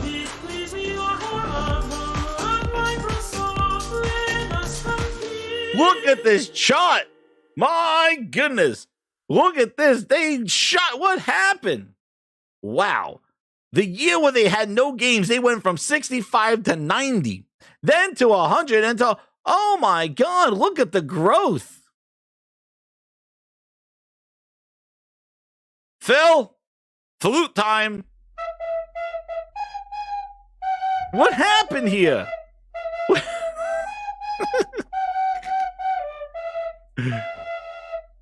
It's the flute. The fuck is this? Look at this clown. Xbox technically has more MAUs a monthly than PlayStation. Sony's gaming platform had 120 million MAUs in quarter 2022, which ended in September. We'll compare these when Sony releases their report. And then here it is. Look at this bullshit. There, he puts it in here. But meanwhile, the title. Look at this title. Look at this fucking title. These people. The Philuffers. These Philuffers.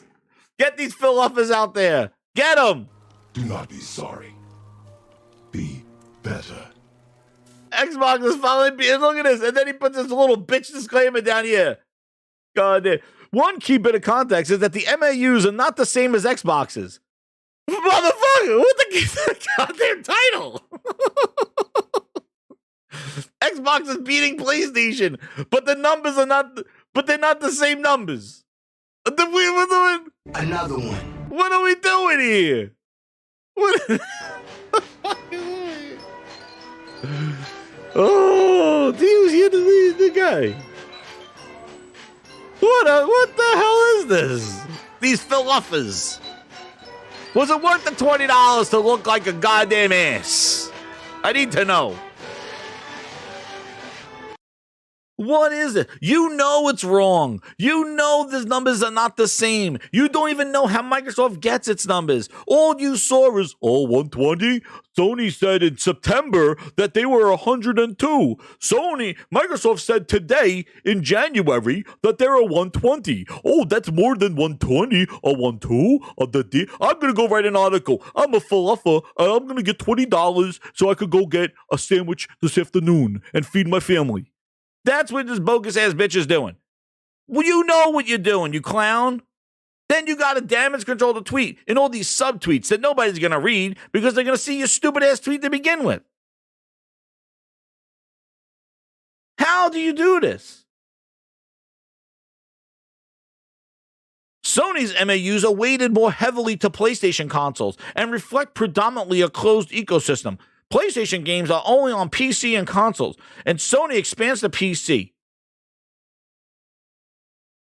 Microsoft counting Samsung TVs, they're counting everything. They're even counting Minecraft players on the Switch, on PlayStation. They're counting Minecraft players as well. And who has this kind of growth like that when we've been looking at their financials for the last decade? What happened here? Phil won? What happened? How do you go from 65 to 100? Is that the COVID push? COVID is over here. Here's COVID. Quarter 140. What happened here?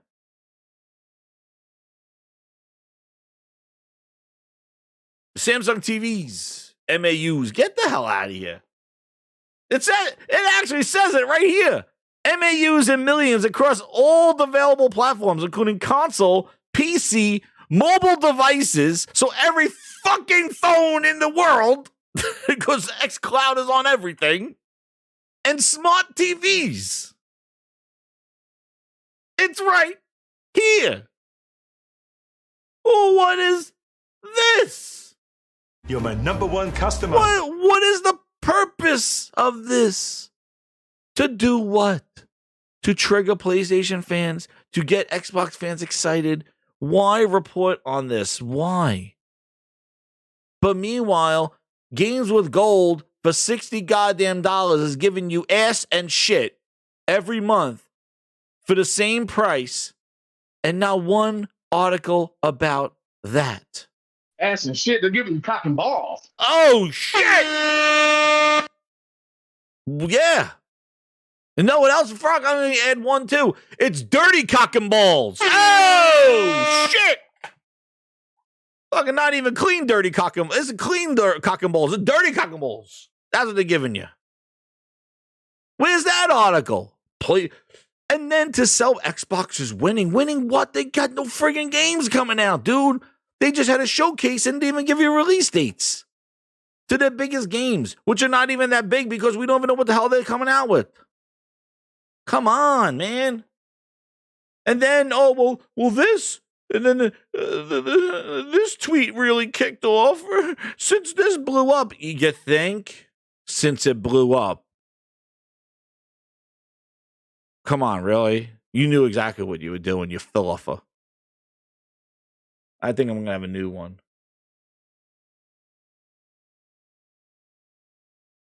Yeah, you explain in a little paragraph that these numbers are not the same, but the title is Xbox is beating PlayStation.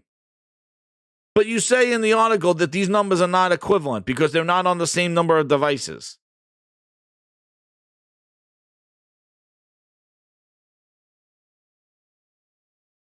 I'm going to do no, I don't want your comparison.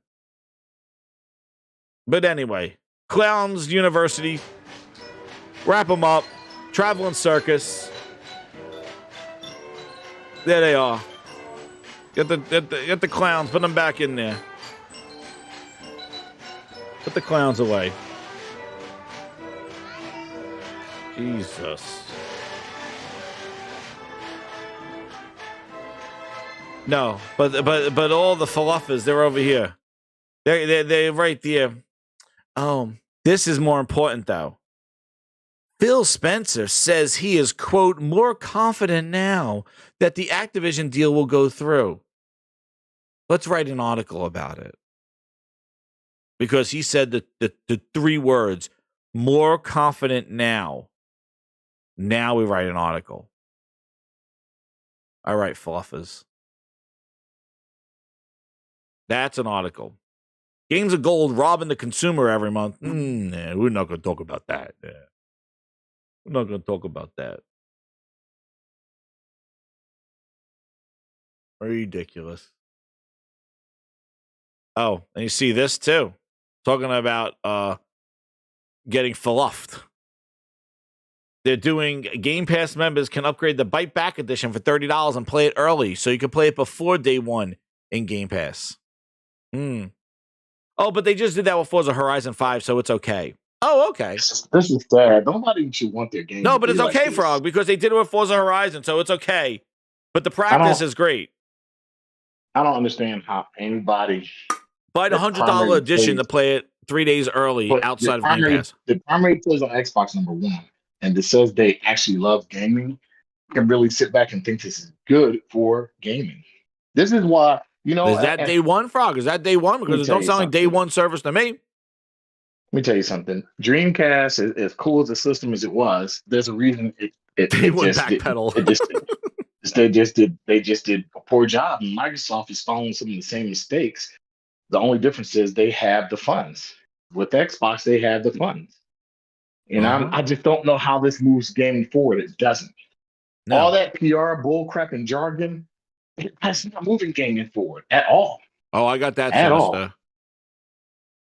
I know. Like you're selling a $180 subscription service with the intent of a day 1 game. You finally day 1 games. The day you play the game is when you can play it, right? Day 1, finally having a AAA game, whatever you're going to call this game, coming out day 1. And what they do is that they add the Ultimate Edition for $100. That version you could play it 3 days early. Now. So there you go. They did that with Horizon. Now hear this.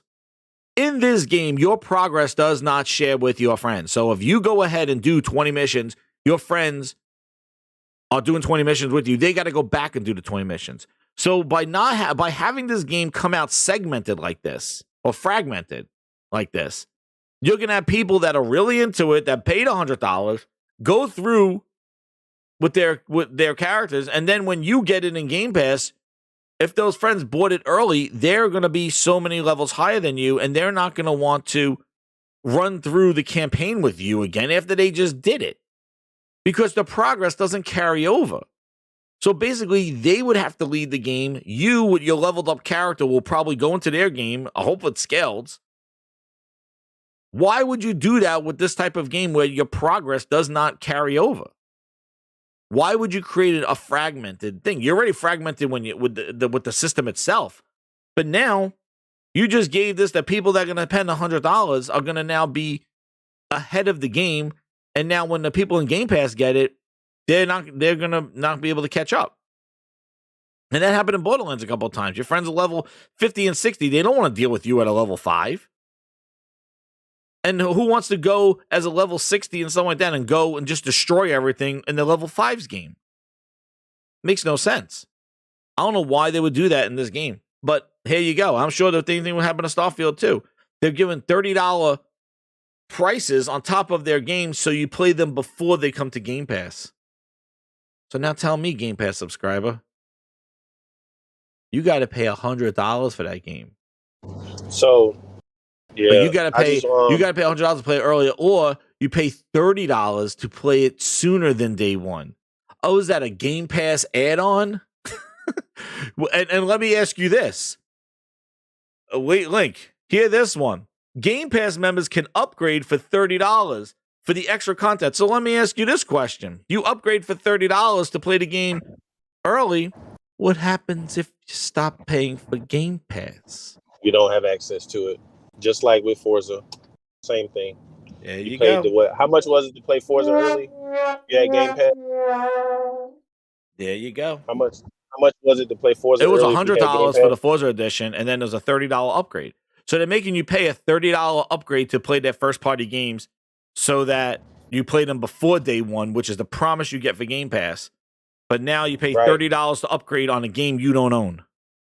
Right. But isn't there additional content with that $30 too? Yeah, it's the Ultimate Edition. It's like the $100 edition. Right. But the thing is that DLC and all that if stuff. you stop paying for Game Pass, if you don't own the game, if you stop paying for Game Pass, you could sit on that DLC all you want because guess what? You don't have the game, the base game to play you it. own the game. Yeah.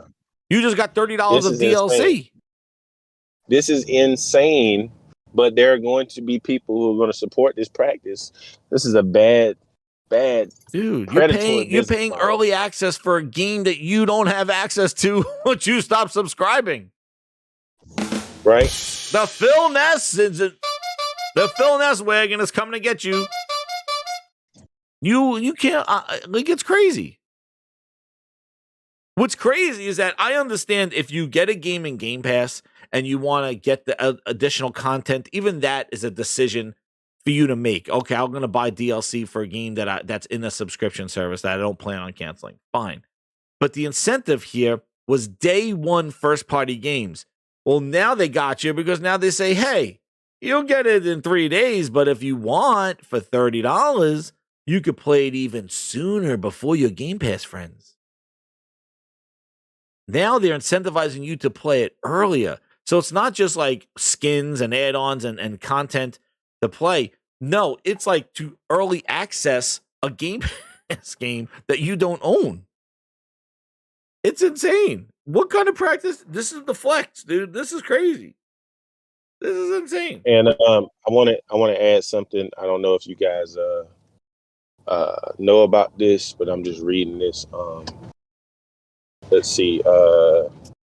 Today, it's saying that Sony and Nintendo will not be attending E3, which I don't think that's a surprise. No, we wouldn't do that. That's not a surprise. So Microsoft got the show all to themselves. Well, yeah, third party. That's what they always have. Yeah, so. But they're not going to show. Listen, they're not going to show third party. They're going to show you third party in Game Pass. They're going to show you Game Pass stuff. They're not going to just show up third party games. No. I'm saying like third party developers will be there as well as Microsoft on at E3. Yeah, but no. Don't you realize that on Microsoft's show they are going to lean heavy on their first party stuff? I am assuming this E3 and probably going to show more Game Pass stuff because if you notice, when everybody's like, "Hey, Microsoft has a stage," so everybody. All the third-party people want to be on Microsoft's stage for their showcase. That's not necessarily true because Microsoft wants to use their showcase to promote Game Pass. And if these games are not in Game Pass, they're not going to. They lost a lot of that. You saw that in 2019. Exactly. If they wanted Game Pass, they didn't want it. Exactly. So a lot of those they want games. to be able to show a game, announcing it, like coming first in Game Pass. Whether it's exclusive or not, coming first in Game Pass. That's what they did with Wulong. Exactly. So like they're only going to promote third party games in Game Pass. They're not going to use like all these third party games that come run into Microsoft Showcase because Microsoft doesn't want to show them. I don't know, Mary. All the stuff that they were promised us. Maybe they'll show us the Hellblade. Who the hell knows? I gotta get the super chat here. We got Xbox Series Excitement for 27 Seek. He goes, Microsoft opening false Xbox Live accounts in the Philippines. Yeah, count those as the MAUs. Exactly. Count those. The friggin' MAUs. All that trash. But yeah, exactly. So like I kind of knew that I knew Sony's not gonna be there, but I didn't know about Nintendo. Plus, they're gonna have their own Nintendo's gonna have its what is it? It's Treehouse, and Sony's gonna have some sort of thing, I'm sure. But this whole stuff, like, it's fine. Games are great, even if they don't sell a copy. Like Benji sales, sometimes he's a wacky. He's wacky with some of his shit. I don't know how he thinks that's fine. First of all, it's not a sale. People are wild, dude. So anyway, I don't think I had another media thing here. Wait, I just want to double check something. Oh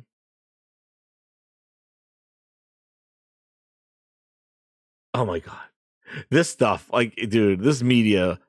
Paul Tassi, yeah, he has to brush up the Xbox balls now. He goes, Hi-Fi Rush review scores behind only Elden Ring and God of War.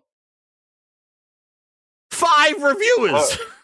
I don't even know why we're talking about that. What are we doing? This shit is it. It's pretty clear when you see stuff like this. When you see stuff like this, games, you're gonna give a game a 5 or 6 hour game. That is a pretty decent. Probably. Can you guys hear me? Yes. Okay. This game probably is a decent little title, but man, come on. I don't even try. I don't trust this 6 stuff. reviews. How are you putting this with Elden Ring? Just because of the number? Are you that dumb? This game is available on Game Pass and it's only got 6 reviews. Come on, man. I know, right? They complained about review codes for Forspoken, saying that they made a whole goddamn article. What? Guapzilla just said Microsoft just raised the price of Xbox in Japan. Oh, Jesus. Wait, I gotta find that. Is that true? Let me see. Xbox raises the price in Japan. Oh my god. No, where's that? Somebody send me the link if that's true. Hey, I bet you if Hi-Fi was on PlayStation, I bet you that should have like 70 reviews. Yeah, like Scorn and like you see what I'm saying? Kenna and friggin' yeah. And the cat what nobody's even talking about and what blows my mind is like, once again, it goes back to like, we know what's going on in the media. I don't know why we trust the media anymore for anything. Fake look at me media nowadays. Yeah, cute. These guys will have Xbox Era, a Xbox review site, will review Forspoken, and then they change it like, oh, well, we took the Xbox off the review and we put on their PC because it's basically on Microsoft's platform. Oh, that finesse. You clowns. Yeah. You clowns. Just so you can give it a bad score so it can adapt to Metacritic. This is what we're doing now. Wait, you see else? GoldenEye, 0 critic reviews. Nobody want to play that dog 0. shit. Thank you. 7 now. Hi-Fi Rush is at 7 as of Friday. Wait, GoldenEye. These games are on Game Pass. They're everywhere. What are we doing here? Nobody wants. The grinders are on it. These games do not move the needle, man. What's 5,000 yen increase? What is that equal to? Oh my god. Microsoft have announced a 5,000 yen price increase to the Series X and S consoles in Japan. Oh my goodness. I'm liking and retweet that. That's comparable to about $38. Oh man, Phil and S, he needs his tax, his bullshit tax. Let me ask you, who do you think's paying for his awards? Why do you think he's increasing prices? It's like $50, they said, up to $40. Who do you think's paying for Phil Spencer's awards? Well, you know what's coming.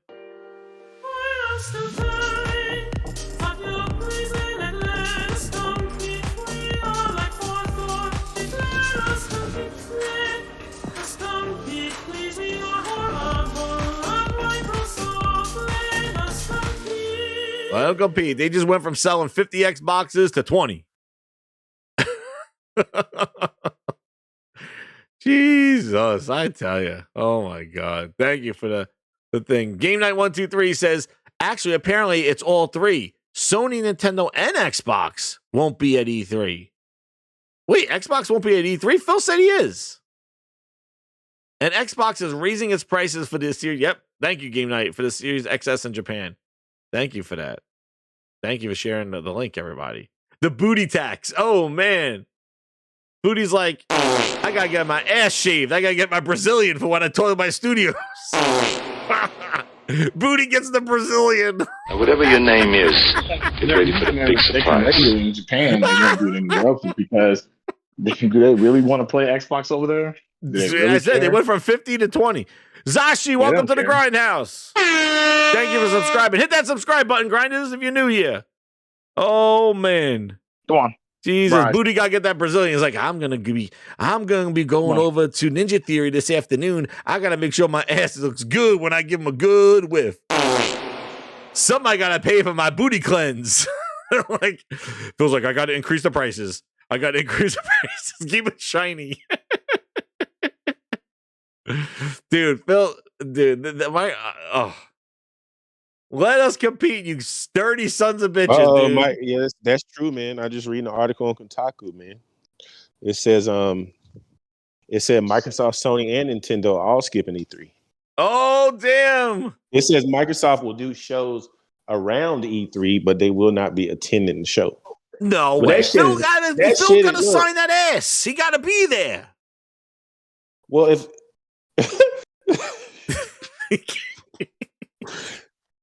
it says Microsoft won't be at any official E3 events, boss Phil Spencer says that, and that they've done they've done it the last few years. Xbox will in 2023 be doing stuff alongside E3, so that any press and industry folks in town for that show will be around for they're doing their own show. Doing their own show. That's what they Separate from always do. E3. So they're probably not gonna have a I'm mostly booth. listening. No, but they're doing their own show around the same time, but it will not be at E3. At the Microsoft Let's Theater. see They'll what we have put Phil over on. here. Phil is getting on stage. He's doing fan fest. He's Are you signing good? those asses. He's doing that Let's see PR Let's see if bullshit. they- The see shit how much that he money I've does, dude. accumulated. Phil will on my not miss out. PlayStation He already store. said that. He said he's gonna be there. He said he has to be there. He What has the to fuck? sign those asses. Booty got a brand new friggin' tattoo. Vapor chamber above the ass crack. He gotta sign it. They gotta go to FanFest. They Phil, that's his essence. That's his essence, where they chant his name and celebrate him when he's the See, baby? Messiah. No way is Phil Spencer missing out on that. He can talk all that bullshit he wants. He might say, hey guys, E3, if you want games, that's across the street over at I just save my E3. money. But if you want to Just see Put it in me, there. Every time I get you a want to card, I look put it at in me, you want That's a to lot of money. celebrate with me, Frogs, you might want to mute yourself. you want to celebrate me, you want to come see me, you could come here to the Microsoft Theater where I'll be signing assholes and writing paychecks. That's what he's doing. He's like, if you want games, that's across the street at E3. But we're doing our own event here. They're like a friggin' cult. It is like the goddamn Waco, Texas goddamn cult. This is what he's not missing out on this. Phil will not miss out on this. He will not let this down. He needs tramp stamps, fluffer tattoos. There he is. I just saw him in the stands. There he is. There he is. Phil, we found him. There he is. Celebrate me. It's about me. You're looking at me. There he is right there. There's Phil. There he is. Hi, buddy. There he is. He's fluffing. Phil needs a fluffing. That's right. He needs a fluffing. We found him. There he is right here. I told you. He's like, I'm winning awards, bitch. That's Phil Spencer right here. He's right there. He will not miss out on this love fest. He will not. He wants those asses. He wants those fresh knit shirts to sign. There it is. There it is. See?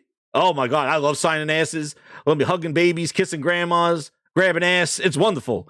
It's wonderful. Here, look, take a picture of me. You are important. I got no games for you. Clowns. That's the clown guy. Yeah. Look at this. Take a picture of me. Here's some shit ass games. Oh man, it's great. Just grabbing ass, signing asses. Booty got a new tattoo this year. This is what he do. He's like, and you can't wait. Oh, I'm signing the paychecks. He's like, and I got my flute performance. This is wonderful. I got my, look how excited Phil was with his flute. He's like, where's Phil? He's telling Booty. So he's like, Booty. I saw this interview right here. So he's basically telling Booty. So Booty's like, yeah, these games are way the fuck off. So he's like, you're telling me they're way the fuck off? And he's like, yes. See, so there's an interview right there. So there's Phil signing autographs. Like, that's worth anything. So this guy's saying, so you're telling me 2030? 2030. Okay, 2030. That's what he's saying. He's saying. And Phil's like, you know what? Those ass cracks are great this year. I love signing them. And then Phil does a nice little look. Here he is. Let's see Phil. Let's see what his look. There, there it is. We got another one, Grind. This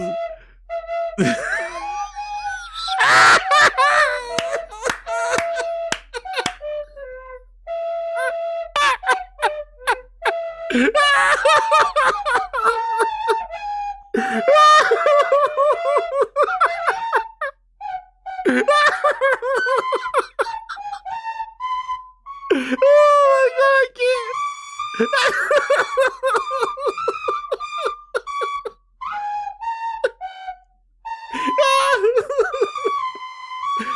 Oh, get the...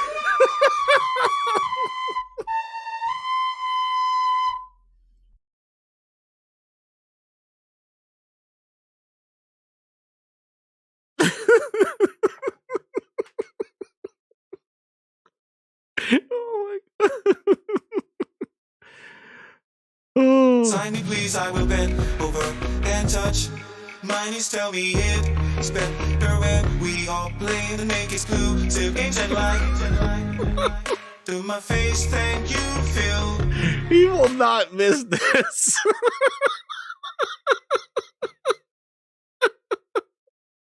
He will not miss.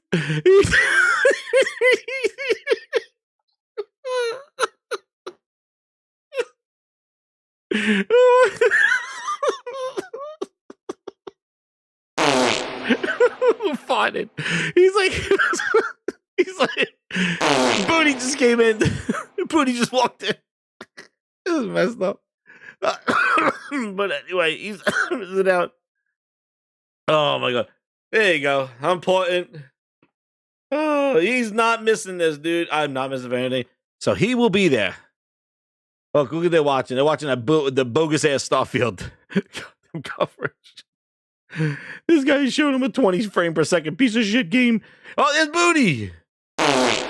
He was talking about his tattoo he has for next year. He goes, yes. He goes, yes, next year it will be vapor chamber right above the ass. Yes, I can't wait. He flew their asses out there. He's like so far away. Oh, man.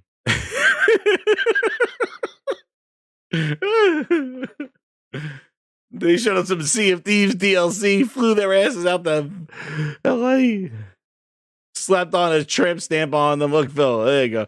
Minions, yes. Yes. He will not miss this. Look, see? Yes. I own you. There. Oh my god. Oh, man. I make a controller. We go out there and make a controller. Holy shit. But people love this. They think this is gaming, dude.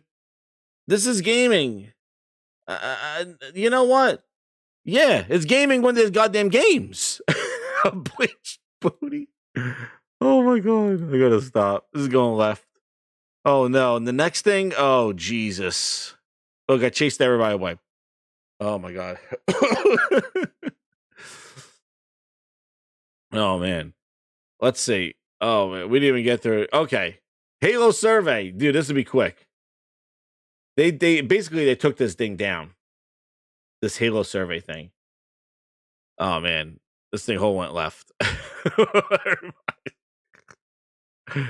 Oh man. But yeah, he's not missing out on that. So anyway, oh my god. The faces he makes, man. I can't. That's in the crowd. So apparently they did a survey for Halo, and actually this guy took it down. So I'll just read it to you. I'm not gonna show it because I don't want them like looking and see if I'm doing it. But so basically Xbox Research sent them a thing saying, are you playing Halo Infinite? Well, I'm not in the thing. Here it goes. This is Xbox Research. Are you playing Halo Infinite? Are you done playing Halo Infinite? Then they were like, I think 343 Industries is listening, making changes. And you got to agree if 343 is like doing that. And then some other ones. Let me see what these are. I can trust release dates and roadmaps for upcoming Halo Infinite content that 343 Industries share with the community. And then the other one says, please indicate if you agree. I think 343 Industries is doing a good job at communicating with the community. And then they finally ask about game modes. But man, all that other stuff sounds like a performance review on 343.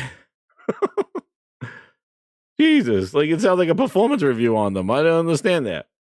Then, right before this show, talking about Halo, Kiki Wolfkill, formerly the head of Halo Transmedia and Entertainment at 343's Industries, is left and went to another role. She has been there. And thank you to Kyle Bolchart for letting me know about this, because I couldn't believe this thing. She has been there, according to her LinkedIn profile, so they didn't mention this here. She's been working it since 2008. She was like her, Bonnie Ross, like that other guy, I forget his name, the bald guy. They've been there since the beginning. She was lined up for the Grindhouse, that's right. Yeah, you know, that's Kiki Wolfkill. Crazy, man. So she moved to another part of Xbox, apparently from her LinkedIn profile. So she's not 343. How? Guys, I don't understand it. And on top of it, 343's position now, like what Phil said in that interview that I covered on Friday, is that they're going to be more of an overseer. Yeah, she was up there. Like, they're going to be more of like an overseer. So you're going to get a lot of passion projects from other developers or from other people. And 343 is going to be like an overseer, similar how they're utilizing the initiative. The initiative is kind of like overseeing Crystal Dynamics making Perfect Dark, which they're not prioritizing anymore. Now they're prioritizing all the stuff they got to do with Tomb Raider. Well, that's what happens when you don't have a first-party focus and you're making third-party, you make your stuff. And now it seems like 343 is going to be the same way, like a consultant. And again, it goes with the Satya more with less, you know, with his whole more with less. I am doing more with less. Trusting Phil, he's the best. Now sign your chest, I am stubborn, Satya. Listen to me. There you go. More with less. So apparently it seems like their main studios, these first party studios, are going to be like smaller studios, and they're going to oversee projects from other developers. That's what it seems like what they're going to do. And that's what he said 343 is going to do, because those questions that they were asked on Friday was that and Don John Sean says, according to Cobra, you know, he knows all the studios. They're going to treat Coalition the same. Yeah, that's what they're doing, more with less. They're going to make their first-party studios more like consultants and then have other developers make passion projects. And that will, because you know what's going to happen is that's what's going to happen, and this is my speculation, is that's going to create more smaller games. More is less. So you're not going to have like a studio, like a Sony studio that has a huge group of people that are making a game and it's big budget and his big game comes out. Instead, they're going to have 100 people in their first party with the IP, and they're going to outsource. Oh, you want to make one? And know who they did? They did that with Battletoads. Oh, you want to do Battletoads, Dahlia? Okay, you could do Battletoads. Rare's not going to do Battletoads, but we'll oversee it. Rare will check in on you to see if you're making Battletoads. And that's what they're doing. More with less. They're going to do more with less developers. So, hey, we don't need to have the overhead here to have a huge 300-person studio like we used to with 343. Instead, we'll have a smaller studio and outsource to other developers. Second party, Crystal Dynamics, Eidos Montreal, Dahlia Studios, a Creative Assembly.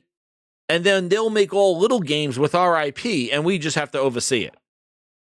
And you know what that means? That means that they have incredible management to ensure that quality exists. Just like we talked about the Last of Us show, that wasn't a hands-off approach. Like, I don't understand how you go in there hands-off But now what you want to do is delegate that work to people that never worked on this stuff before. You need to be hands-on with that. You can't be hands-off with that. So I don't know if this plan is going to work, but I don't know, man, because that's going to be something else. Like, and I don't know if that model is going to work, because we saw what happened to Battletoads, man. Battletoads didn't have online, and it didn't look like the art form of Battletoads. They created their vision. And you know what happens? Just like you have different directors, you're going to have different studios saying, well, this is what my Halo would look like. This is what my project, this is what my Joanna Dark looks like. And if you have Crystal Creative Assembly, this other one, this other delegation, each one is going to have their vision of what they believe Halo is. And you're going to get inconsistencies in the IP. So that's a problem. That's a problem there. You guys have anything to say? Like, do you hear like about that whole, like, they're going to be a consulting firm, like a consultant firm? Hello? Frog, Link? You there? Nah, I hadn't heard nothing about it. I don't even care. So, there you go. I don't give a shit. I think this is where the direction they're moving into. I'm done caring about what they do. Well, I'll give you something to care about then. Did you see that new Sony commercial? That was pretty cool. That was cool. I'm going to show that was awesome. So did you see the thing that they pulled out of there? Possibly an Uncharted reference? Oh, didn't even see that. So within that, so here, let me show the that commercial that they had today. Is this at the breaking news? Telling us about PlayStations are in stock. I'll show it here. We'll clean up palettes. So this. This is live from PS5. Let's go now to our first story. The good people of Manhattan woke up to a gift from their favorite hero as he delivered a gang of criminals on something of a webbed platter. Historic scenes unfolding in San Francisco. There's something right here I want to show you in this commercial right here. Marvel's Spider-Man 2 coming fall 2023. Another reconfirmation. A season and a year. Historic scenes unfolding in San Francisco. Aloy, the first of her tribe to have laid eyes on this scene in over 2,000 years. Oavsett om det här är skimmervinter eller inte så är det... お伝えしてます。後ろをご覧ください。召喚獣同士の戦いは激しさを増してます。 Final Fantasy, that was Final Fantasy. Just want to go back. Final Fantasy available June 22nd, 2023. Another confirmation of release date. 激しさを増してます。 Unsure whether to call a doctor or a gardener.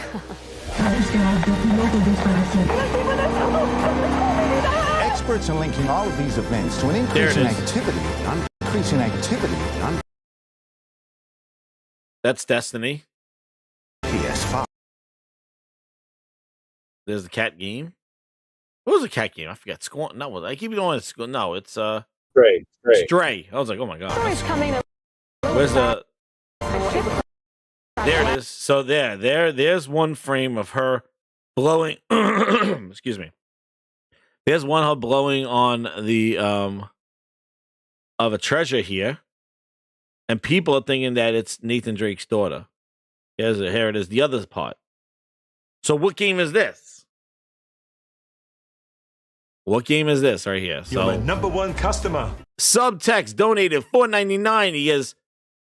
I keep thinking Bluepoint is making a new Uncharted game. They have experience from their remasters, and their next project is original content, not new IP.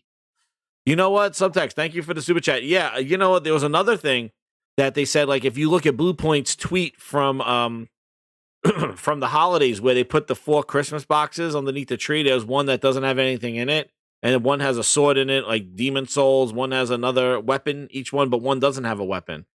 And wondering if that is going to be this game. But yeah, what is this? Like all those other games you could kind of pick out. Destiny, Dead Space. But what's this? Tomb Raider? Yes, and Ben made Uncharted Vita. So, you know, what's interesting too. I don't know, but it could be his daughter. Now, there's another picture where they show her face. And people, and I have that here. Well, we'll just finish up the increase in activity. There's Ghost of Tsushima. fast a ship crash lands on this now at breakneck speed. I'm sorry to cut you. There. That's one with her face here. So, like, everyone can be accounted for except that game. Unless they're doing a callback to Uncharted. Where is it? Yeah, they did such a quick flash of her face. There's a balloon thing. Spider-Man. Last of Us. All right, there it is. Who's this? Who this? Who this? We need answers. Grinders, we need answers. Who this? Who's this mystery girl? Let's go right now. This was And live I from just saw PS5. PlayStation's, two of them in Bringing you stores. The extraordinary. I saw in Walmart yesterday. PlayStation. It's available now, dude. Yeah, I saw I saw a God of War, and I saw a regular one right on the shelf, like right there to buy. I'm like, holy crap! PlayStations are readily available. They even said, you'll see a lot more stock. I think somebody they said it's over. Somebody It's tweeted over. that the shortage, it should pretty much be over. If you want a PlayStation, you should be able to nab one from just about anywhere. So what do you think? So they put in like the picture of Nathan Drake's daughter. So here we go. So these are the clips from this mystery game here.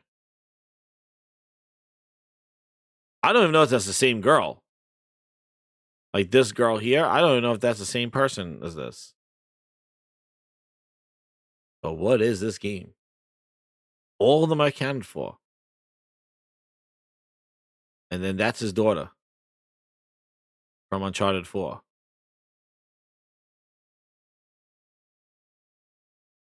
I don't know, man. Blue Point, like we said, we don't have a lot of announcements from what their studios. Blue Point, Housemarque. Somebody said Returnal 2. Housemarque. We don't know what a lot. No. Casey Drake, you think I think so? I know. I'm thinking it too. Housemarque said their next. Housemarque, I'm pretty sure Housemarque said their next game is a new IP, so it's not Returnal 2. I don't know, man. But these are the three. Doesn't mean they can't go back to it. They can go back to it now, but the next game that Housemarque is working on they said it's a new IP. So, well, I don't know, man. And though what's interesting is that this comes right off this trailer with these sneaky pictures comes right with the sneaky photos in here, the pictures in here. It comes right after the whole Neil Druckmann going like, "Hey, I'm not doing Uncharted. Like, we're done with Uncharted." And it's funny, and that's why when I was on Salty's podcast, I was like, they're just gonna get somebody else to do Uncharted. Neil Druckmann might be done with Uncharted, but but you got to remember, Jazz, how we got The Last of Us Part 1? They split up the studio, right? No, Sony Visual Arts, who was a support studio to all their other studios, decided they wanted to make a game. So they started remaking The Last of Us Part 1, and they were doing such a good job that Naughty Dog decided to go ahead and take over and finish the project. And they spun off a smaller team at Naughty Dog to finish the project, but it initially started with Sony Visual Arts with that project. So I wouldn't be surprised if that team there is not working on Uncharted. Yeah, like, that's what I said. I think somebody else is making an Uncharted game. Because it's a really, really popular IP. I mean, Uncharted 4, I think, sold almost 20 million copies. So, I mean. And then also, too, like, they're going to. Hold on, not Uncharted 4. Well, they're going to make. Well, they're going to make, like, the Uncharted movie. Like, they got Uncharted with the movie that came out. Like, they're going to. This IP is still going to be around. And they kind of like to have the media to go with the game. So.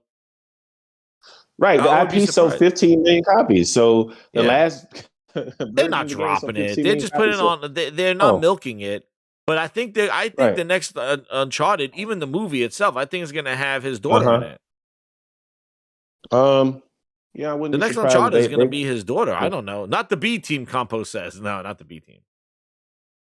C and B. Remember, the B team also made God of War. Remember that, Compost. God of War Ragnarok was made by the B team. Well, same team, just different. It's the B team. Director. The director is different. Yeah.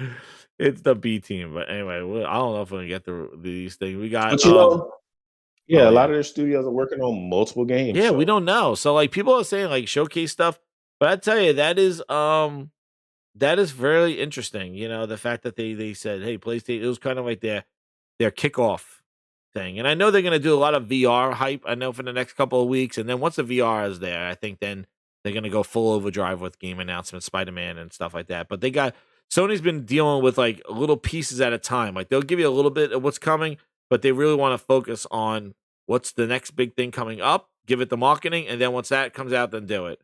They did the same thing with Returnal. They gave it its shine. Then they said, okay, now it's Ratchet time. Okay, now it's some other time, Death Stranding remake or whatever. And now they're doing the same thing. They did the same thing with Horizon, gave it its time, and then the same thing with God of War, gave it its time. They didn't want to overlap it. They weren't showing like Horizon gameplay and then God of War gameplay right after that, going, okay, this is coming this year. They kind of gave it its time. So I think right now is going to be the big VR push in their marketing. This is PlayStations are in there. Go get a PlayStation. Oh, and now here comes the VR. So, Gears does have a COD game coming. You're right, Ryan. They is having a COD game. Yes. They can't wait for that one. But they're playing, but you got to put High Rise down and go play the COD game on that one. So, yeah, maybe it is Uncharted, but it's interesting to have that little Easter egg in there. And then going back to some other updates here, and I think I alluded to this before. Where is it? The this whole thing with this Starfield and Redfall coming in rough shape. The leaker actually came out. Oh my god, that thing! Oh, there's so much crap to go talk about. The leaker came out. The same guy who leaked the hi-fi before it was supposed to come out announced its release date and said it was going to be dropped today. The same leaker also said that Redfall and Starfield are going to be coming in rough, and saying that where's the one? I want to get the article. Where the hell is it? You're my number one customer. Hold on, finding the thing.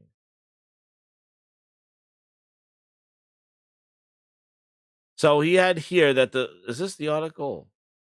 Oh, let's see. Nah.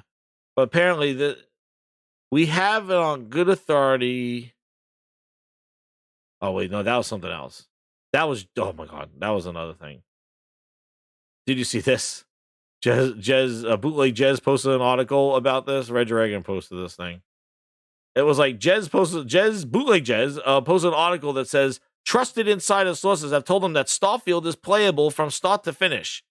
We have on good authority that Starfield's launch date isn't yet set in stone. Speaking to us in conditional of anonymity, trusted sources have told us that Starfield is now playable from start to finish. The game is vast.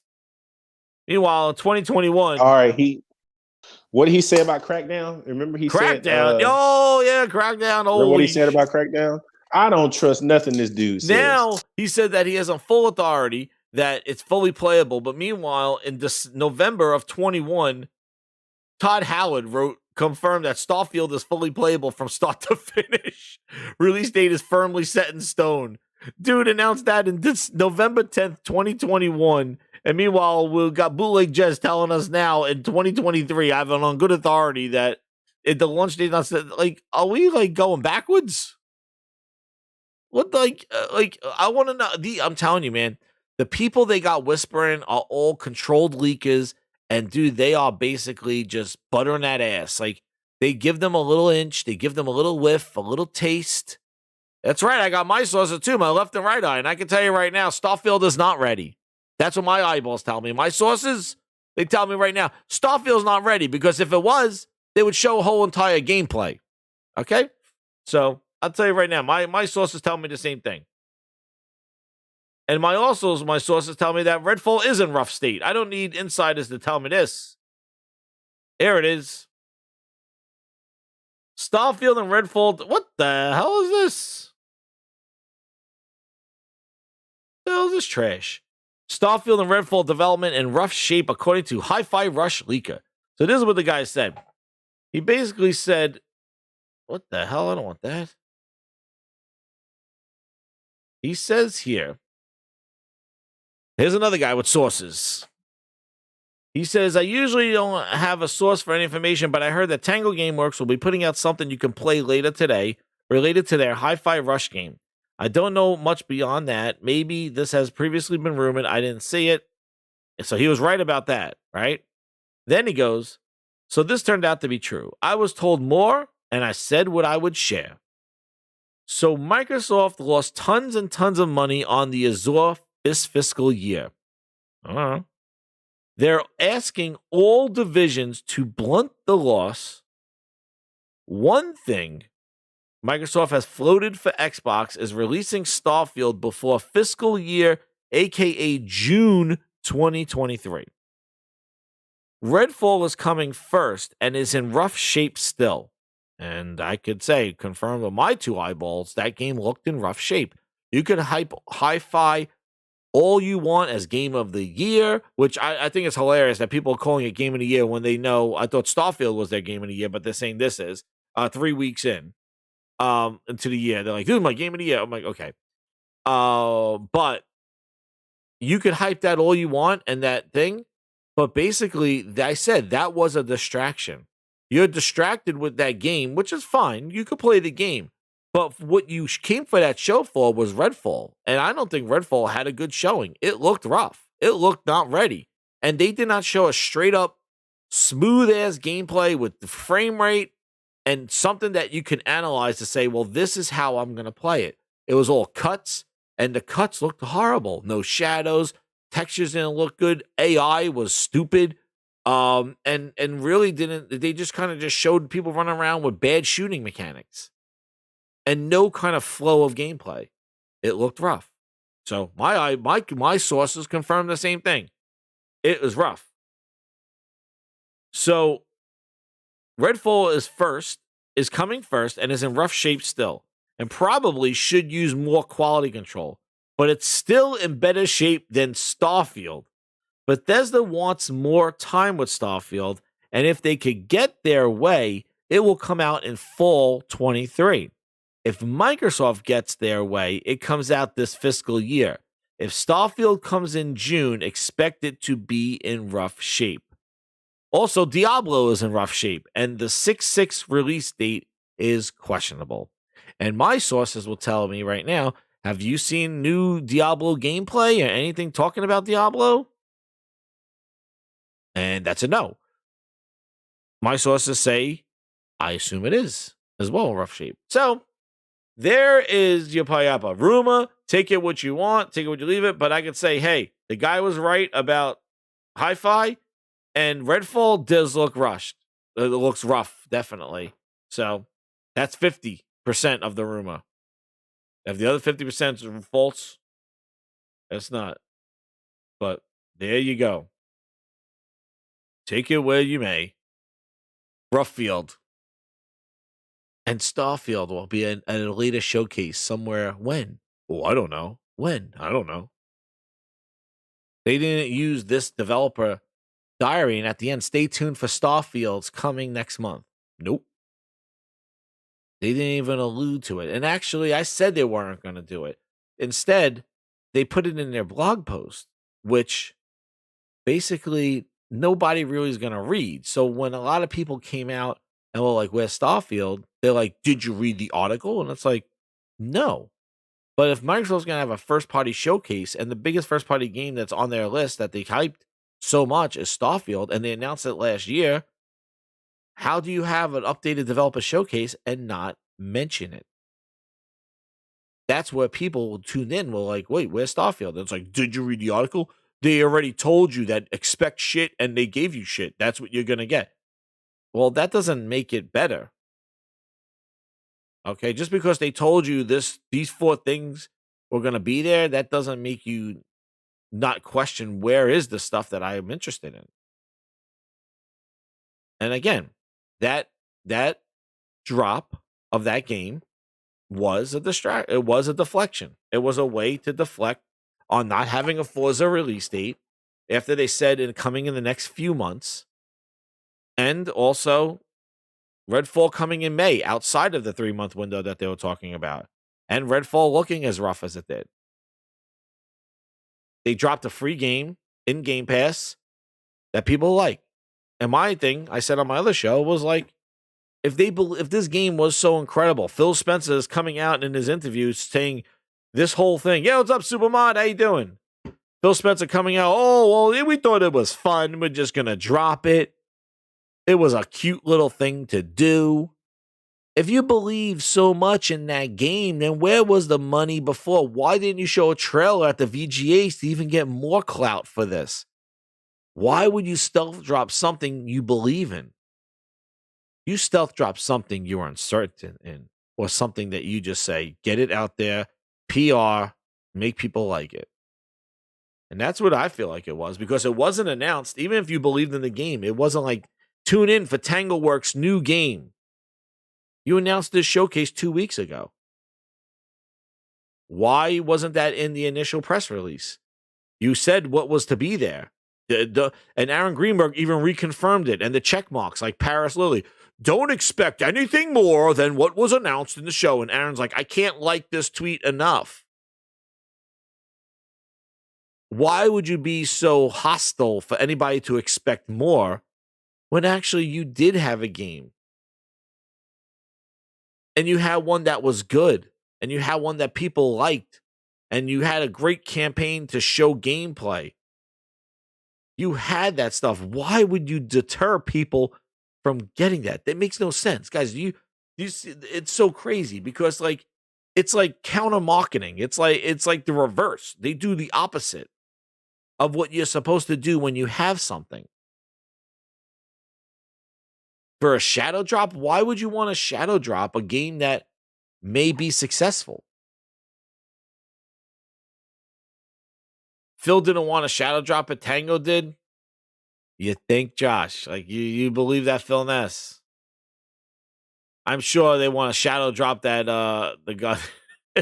You're telling me they don't want to shadow drop friggin' Redfall? I don't know, man. It seems kind of far-fetched. They just show up to Phil with the game. Hey, Phil, let's just put this out. Okay, whatever. You tell me what to do. I think they scrambled and said, you know what? Put that game out now. Because you look, their Game Pass is pretty good with stuff coming out, but I just think it's kind of a little... I'm just like, if you believe in the game, and not even like the shadow dropping it, but if you believe in the game, why would you not advertise for it? Like in your press release, hey, Tangleworks' new game. Okay, fine. It is what it is. That's it. Exactly. Phil was surprised that Hi-Fi had any interest. Well, that says how he, he said Crackdown's his favorite and Halo Infinite will be great. And we get into that. The Phil Ness, the apologies again. Phil Ness apologies. I'm sorry. So we joked on Friday's show about Phil saying that he heard a rumor. 343 is working, and I wanted to get the clip before the show, but I ran. Well, I'll have the clip here on the grinds board. But Phil basically said, he goes, I quote, 343 is working on other things, some rumored, some announced. I thought that was very strange for the head of Xbox, the head of games for Microsoft, saying that they're working on something, some rumored and some announced. Like, are you confirming the rumors? Are you like, what the hell? Why would you even do you believe the rumors? Are you scrolling Twitter looking for rumors? But in that, he apologized again. How many years is this person going to say it's on me? He said 2022 was on him with no games. And why talk about rumors? Confirm it. Right? What is it? Interview IGN. Like, why? There he is right here. A little here. bit the future of Xbox, or specifically this year. They're excited about that. They've got 343 and the team that's there. And I have the utmost confidence in the team that's there and leading, and the plan that they have going forward. If you don't mind me staying on this for There, just right one here. more moment. You were mentioning the plan going forward. I think there's a lot of questions around the plan. Previously, there was a 10-year support plan for Halo Infinite, including new story content. I'm just wondering, is that still in place? I'm going to let 343 talk about the plans that they have right now, that people know they have the next season that's coming up and they're excited about that. They've got some other things, some rumored, some announced that they'll be working on. What the hell? I tell you. Did you guys hear this? Do you feel the same way, Link Frog? You still here? Like when, like Yeah, him I'm still saying, here. him saying about like 343 going some rumored, some announced things they're working on. Why would he say some rumored? For just one more moment, you were mentioning the plan going forward. I think there's a lot of questions. He's excited around for the some plan. rumored. Previously, there was a 10-year support plan for Halo Infinite, including new story content. I'm just wondering, is that still in place? I'm going to let 343 talk about the plans that they have right now, that people know they have the next season that's coming up and they're excited about that. They've got some other things, some rumored, some announced that they'll be working on. They're excited about the plan forward. I look at, say, like the work that they've done on Forge and the amazing support we've had from creators there. The timeline for Halo is always going to be one of those things in my mind that is part of Xbox lore, part of just the foundation of what Xbox is about. And I expect that we'll be continuing to support and grow Halo for as long as the Xbox is a platform for people to play. So I think the timeline goes on, aligned with Xbox, and I want to make sure the team's set up to succeed with that. Looking ahead a little bit. This is this guy. Phil Spencer acknowledged a disappointing 2022. Our commitment is to our fans is that we need to have a steady release of great games, and we didn't do enough of that. Oh my gosh. Like, how many times he's going to say the same thing? He said it in here. That's on me. Which is just because I know there's some, and rightfully some fatigue in the community about us saying, hey, just wait until. So that was one of the reasons it was nice to be able to launch Hi-Fi Rush during the show. To feel as a game that we're able to highlight. Showcase, but I can't take when all our games need help. Bootleg Studios helping with Perfect Dark. He even makes mocking. Oh, I know they say wait. Dude. He apologizing. How many times Phil Spencer said I'm sorry? You go just look up Phil Spencer, I'm sorry. Head of Phil Spencer apologizes for Xbox Live Gold increase. Pike drama. Phil Spencer goes, I apologize to... Looks like backwards compatibility news is delayed again. Wait. Let's see what else Phil Spencer apologizes. Phil Spencer is sorry. Wait a second. Phil Spencer's sorry you weren't able to get an Xbox Series X. Man, he's apologized for everything. Phil's sorry about stock shortages. Phil says delaying Starfield 2023 was the right thing to do. This is Dave. Man, oh man. What else did he say sorry for? Phil Spencer in 2022 of May, he says Xbox will work better to, and look at this. Phil Spencer, Xbox will work to deliver quality and consistency following Bethesda delays. That was May 13th, 2022. Are we seeing a trend here? The decisions to delay these games, and guess what? They're delayed again. Full year for Redfall. A full year. Starfield. Over. Who knows when Starfield's coming out? We still don't know. They were delayed in May 12th. They were delayed. And we found out a release date for Starfield for May 2nd on January 2023.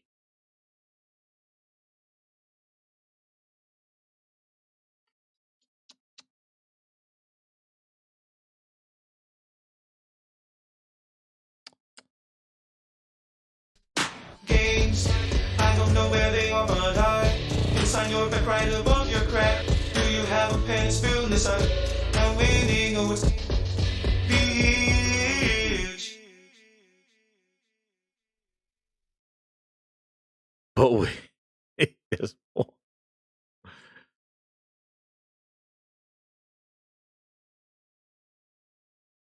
Phil Spencer regrets announcing Halo Infinite as a Series X and S launch title. Games, I don't know where they are, but I can sign your back right above your crack. Do you have a pen still inside? I'm waiting on what's bitch.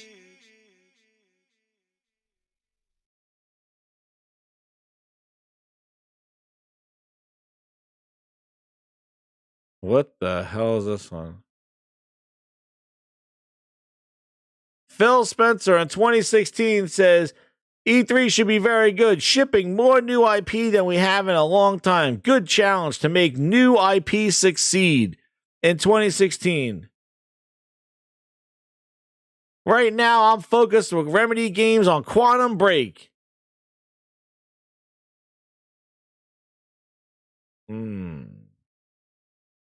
I am doing more with less. Crossing feel he's the best. Now sign your chest, I am suffering sucker. Listen to me. Phil Spencer in 2015 shuts down the Silent Hills rumor. They have something I could never have. Really? And what's that? A soul.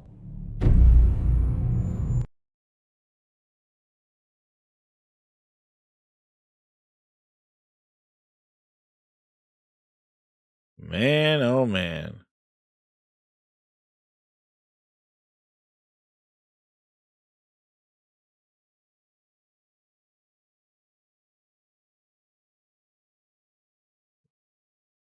He is so sorry.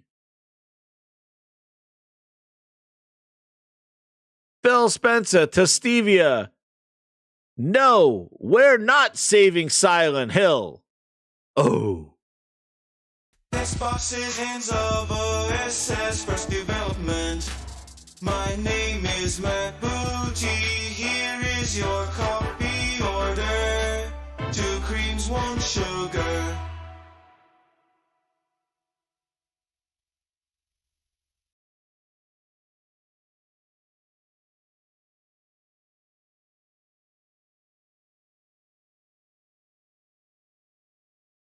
Man, oh man.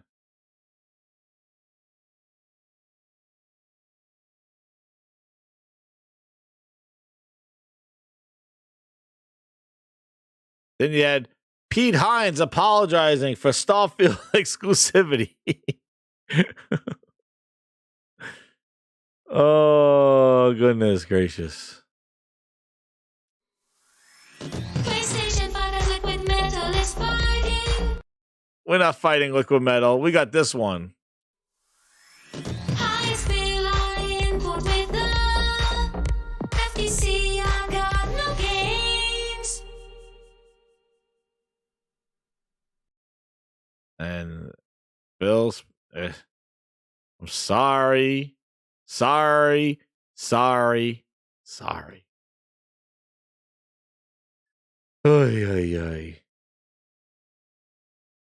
Now we got, I'm sorry, 2022 is on me. I think they are. And the final. Dude, this is a very heavy talk. I know. We getting through it. Frogs, Link, did you see, this will get them, this will get their blood pumping. Did you see this Microsoft manager? No. This guy, where is he? Frankie Shaw. Frankie. Coming out again Frankie. with this Activision stuff, man. These people on the internet, these Activision employees, this lady, where is she? This lady who's like this Activision, this Lulu Chang, Muservi, telling people, the FTC, to go watch Uncharted, The Last of Us on HBO. Hip Hop EJ. Dude, I loved Hip Hop EJ, dude. I use that. Wizard. Oh my God. Hip Hop EJ and Dance EJ, man. I used to use those things all the time, make music. That's awesome. Dude, she's like, hey, FTC, did you catch last night's episode of Last of Us? It was incredible. No wonder the show's breaking records. What okay. I kind of saw that, but I didn't get what was going on. Well, she explains it for you, Frog. I'll read it right to you. She says, The Last of Us is produced by Sony Pictures and PlayStation Productions. It's based on the best-selling video game developed by Sony. Why does this matter? Get him. Get him. Maybe. Well, she tells right here. The FTC has opposed a Microsoft Activision Blizzard deal on the grounds that Microsoft could suppress competition from rival consoles by leveraging Activision games. It sounds like there's some worry that Sony's position as market leader would be jeopardized. This clown is using The Last of Us TV show and its popularity and success as a way to say... As a way to buy Activision? Yep. Saying they're so dominant. They're so dominant that Activision wouldn't bother them because they got The Last of Us TV show. This is an issue. That's the issue. I don't understand what's going on here. She's like, Sony is unrivaled in IP, just in gaming, but in TV, movies. Whose fault is that, clown? Whose fault is that? Yes, Sony put in the work. They put in the quality and they get the results. You, on the other hand, put out ass and shit and get ass and shit back. So tell me, you do want hands-off approach, but you want to have the fame of Sony. See, what they're doing is they're being like, Sony is just so powerful. They're doing so well. Activision, just taking Activision away from them is not going to hurt their business. You know that shit's going to hurt their business, dude, because in addition, that's the craziest part. That's the part I always say on here. In addition to making the great TV shows, making the great games, making new VR, in addition to that, they're doing all that and more. And Spider-Man and new features on their console, new UI. They're doing all that. You aren't. And they could make money from Activision. That's just one feather in the cap for Sony. They got their money from Activision. They got the money from their first party. They got their money from their TV shows. They're able to be successful in all those realms. You are a one-trick pony. You are weak. You are caught grab ass in that piece of shit studio over there with that guy that needs to be fired. He should have been fired a year ago.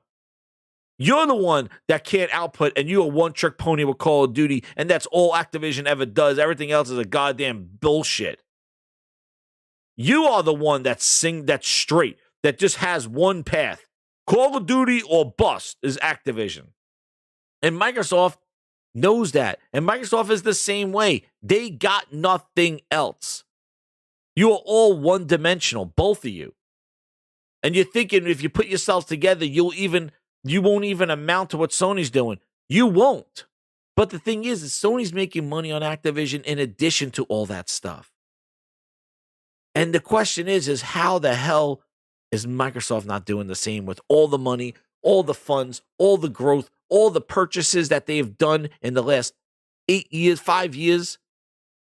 How the hell can Microsoft not be successful and multifaceted like that? How the hell is Sony multifaceted? They're getting their Activision money, they get their VR money, they're getting their partnership, they're doing all their stuff. So stop whining and complaining.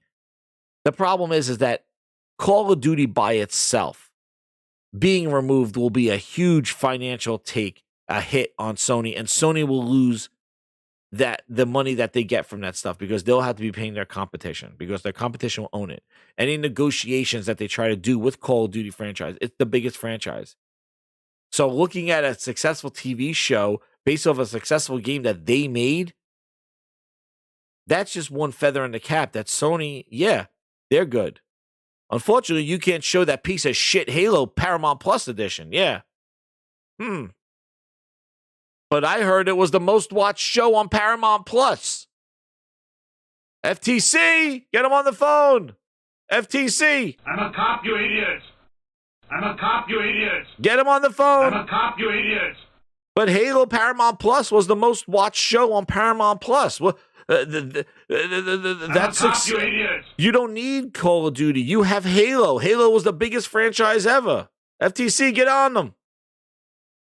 Satya, clear these things up. Clear stuff up, Satya. So everything that we're doing with our content, with our our cloud and Satya couldn't clear it up. Just an idiot. EVP, and look, Executive Vice President of Corporate Affairs and CCO of Activision Blizzard. Like, you could put personal views in there all you want, but you are a goddamn clown. Who is this? Why are you making stuff public like this? This is not good. And then on top of that, Microsoft got these friggin' Twitter police, these check marks, the 3 C's out there. This other clown, where is he? He's officially the head of Microsoft Communications. Frank X. Shaw.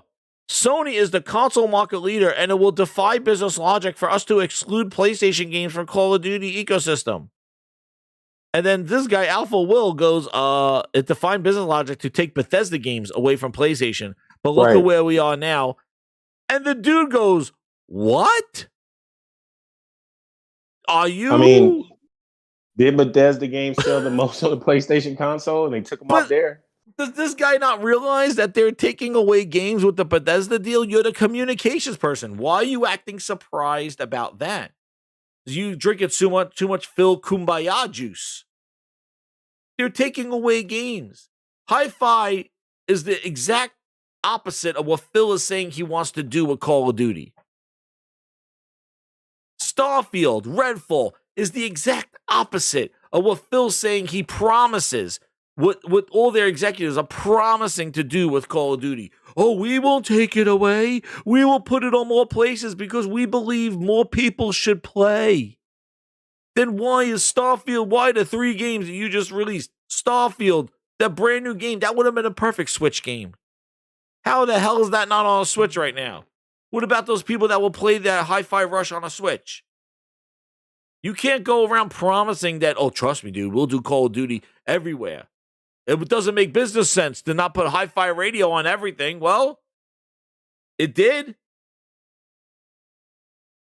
I remember when Phil's slickness was like, oh, you know what? When they were talking about Bethesda exclusives, he was like, you know, we can make all the money back for just PC and Xbox release of Starfield. Remember when he said that? Remember when Phil said that? We'll make our money back. Just by releasing Starfield on PC and Xbox. Do you remember that? Oh, you don't remember he said that? They're not gonna make anything back. Well, he basically said like, we'll make our money back just by putting Starfield on Xbox and PC. Do you remember he said that? Like, so basically, it was when he was all wishy-washy. But he basically said that Starfield could just be on PC and stuff, and we'll make our money back. Where is this? I don't know, Grinders. You remember this? I remember this.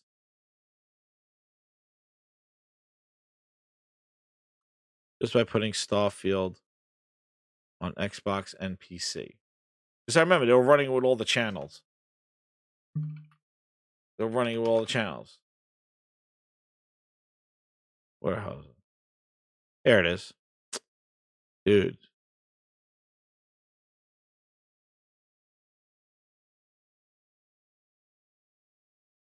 There he goes. Phil Spencer quote on Bethesda exclusivity.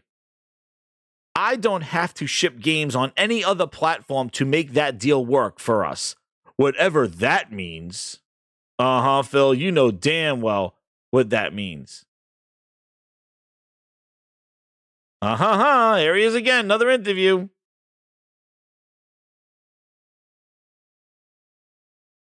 I think we'll sell every unit. Oh wait, no. Where's the one where he talks about Starfield?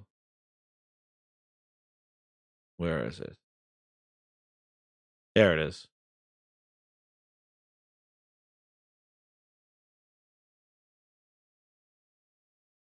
Question. Is it possible to recoup a $7.5 billion investment if you don't sell Elder Scrolls 6 on PlayStation? I asked. Phil says yes. Then he paused. I don't want to be flip about this, he added. The deal was not done to take games away from another player base like that. Nowhere in the documentation we put was, how do we keep other players from playing these games? We want more people to play these games, not fewer people to be able to go play them. But I'll also say in the model, I'm just answering directly to your question that you had. When I think where people are going to be playing and number of devices we can have xCloud and PC and Game Pass and our console base. I don't have to go ship those games on any other platform other than the platforms that we support in order to make the kind of deal for us work, whatever that means. Holy dude. Grindhouse brings the receipts. Hit the goddamn like button. Subscribe here. There it is. Grinders. There it is. Boom, boom, boom. Mr. Phil Spot. I wasn't even sharing my screen. There he is. There he is. When was this? October 16, 2020. There you go. Receipts crafted. FTC, get him. There he goes. Taking games away. Where are we now? Stop it! And stop shouting! I'm not this! I'm a cop, you idiot!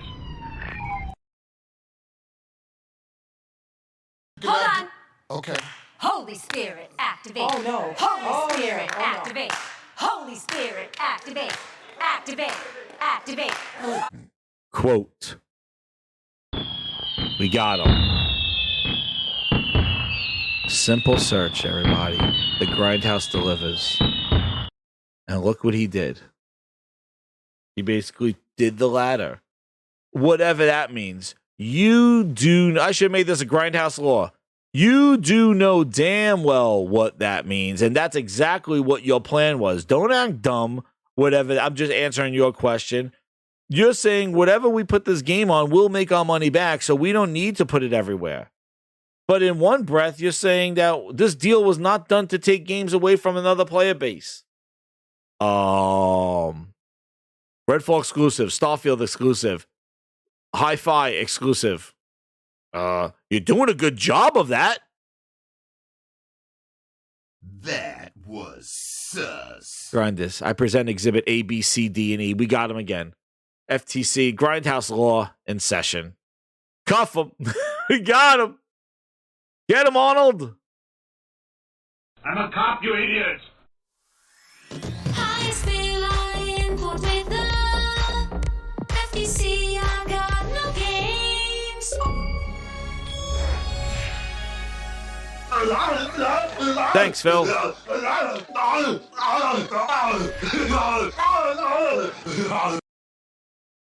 There you go, Grinders. Text, quote, wrap them up. Complete opposite of what's being done. So you tell me that these FTCs, these regulatory agencies don't see this? He's doing it right now. So when they're trying to do the same approach, like, well, it wouldn't be feasible if it wouldn't be cost if we took Call of Duty off of everything and just put it on our platform. They said the same thing with Bethesda games. And what was the first thing they did? Exclusive. And what's hilarious is that before the Bethesda deal, it was exclusives don't move the industry forward. Exclusives don't matter. Third-party performance is what sells the console. We don't even care about the console. We just want... Dude, it all flipped. But there it is. Exhibit A, B, and C. And Grinders, we got through all the topics for this evening. Woo! In under 3 hours. Incredible. Frogs, Link. I know you guys, Frogs raced home. But shout out to you guys for coming on through.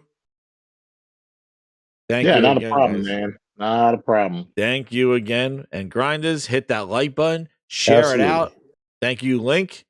Catch you on the other side. And Xbox still asks that question. Sir, do we get to win this time? Well, at least you got a cool song. Oh, it's Second Ops 2.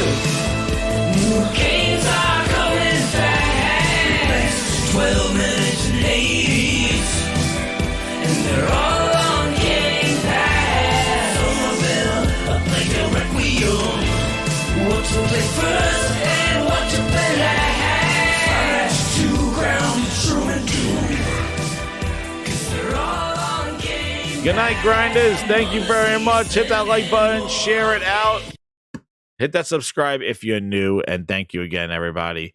Have a great night and keep it locked to the Gaming Grindhouse. What a show. Fire, baby. Got through it. Have a good week. Follow me on the Twitters, Jez7780, and subscribe here.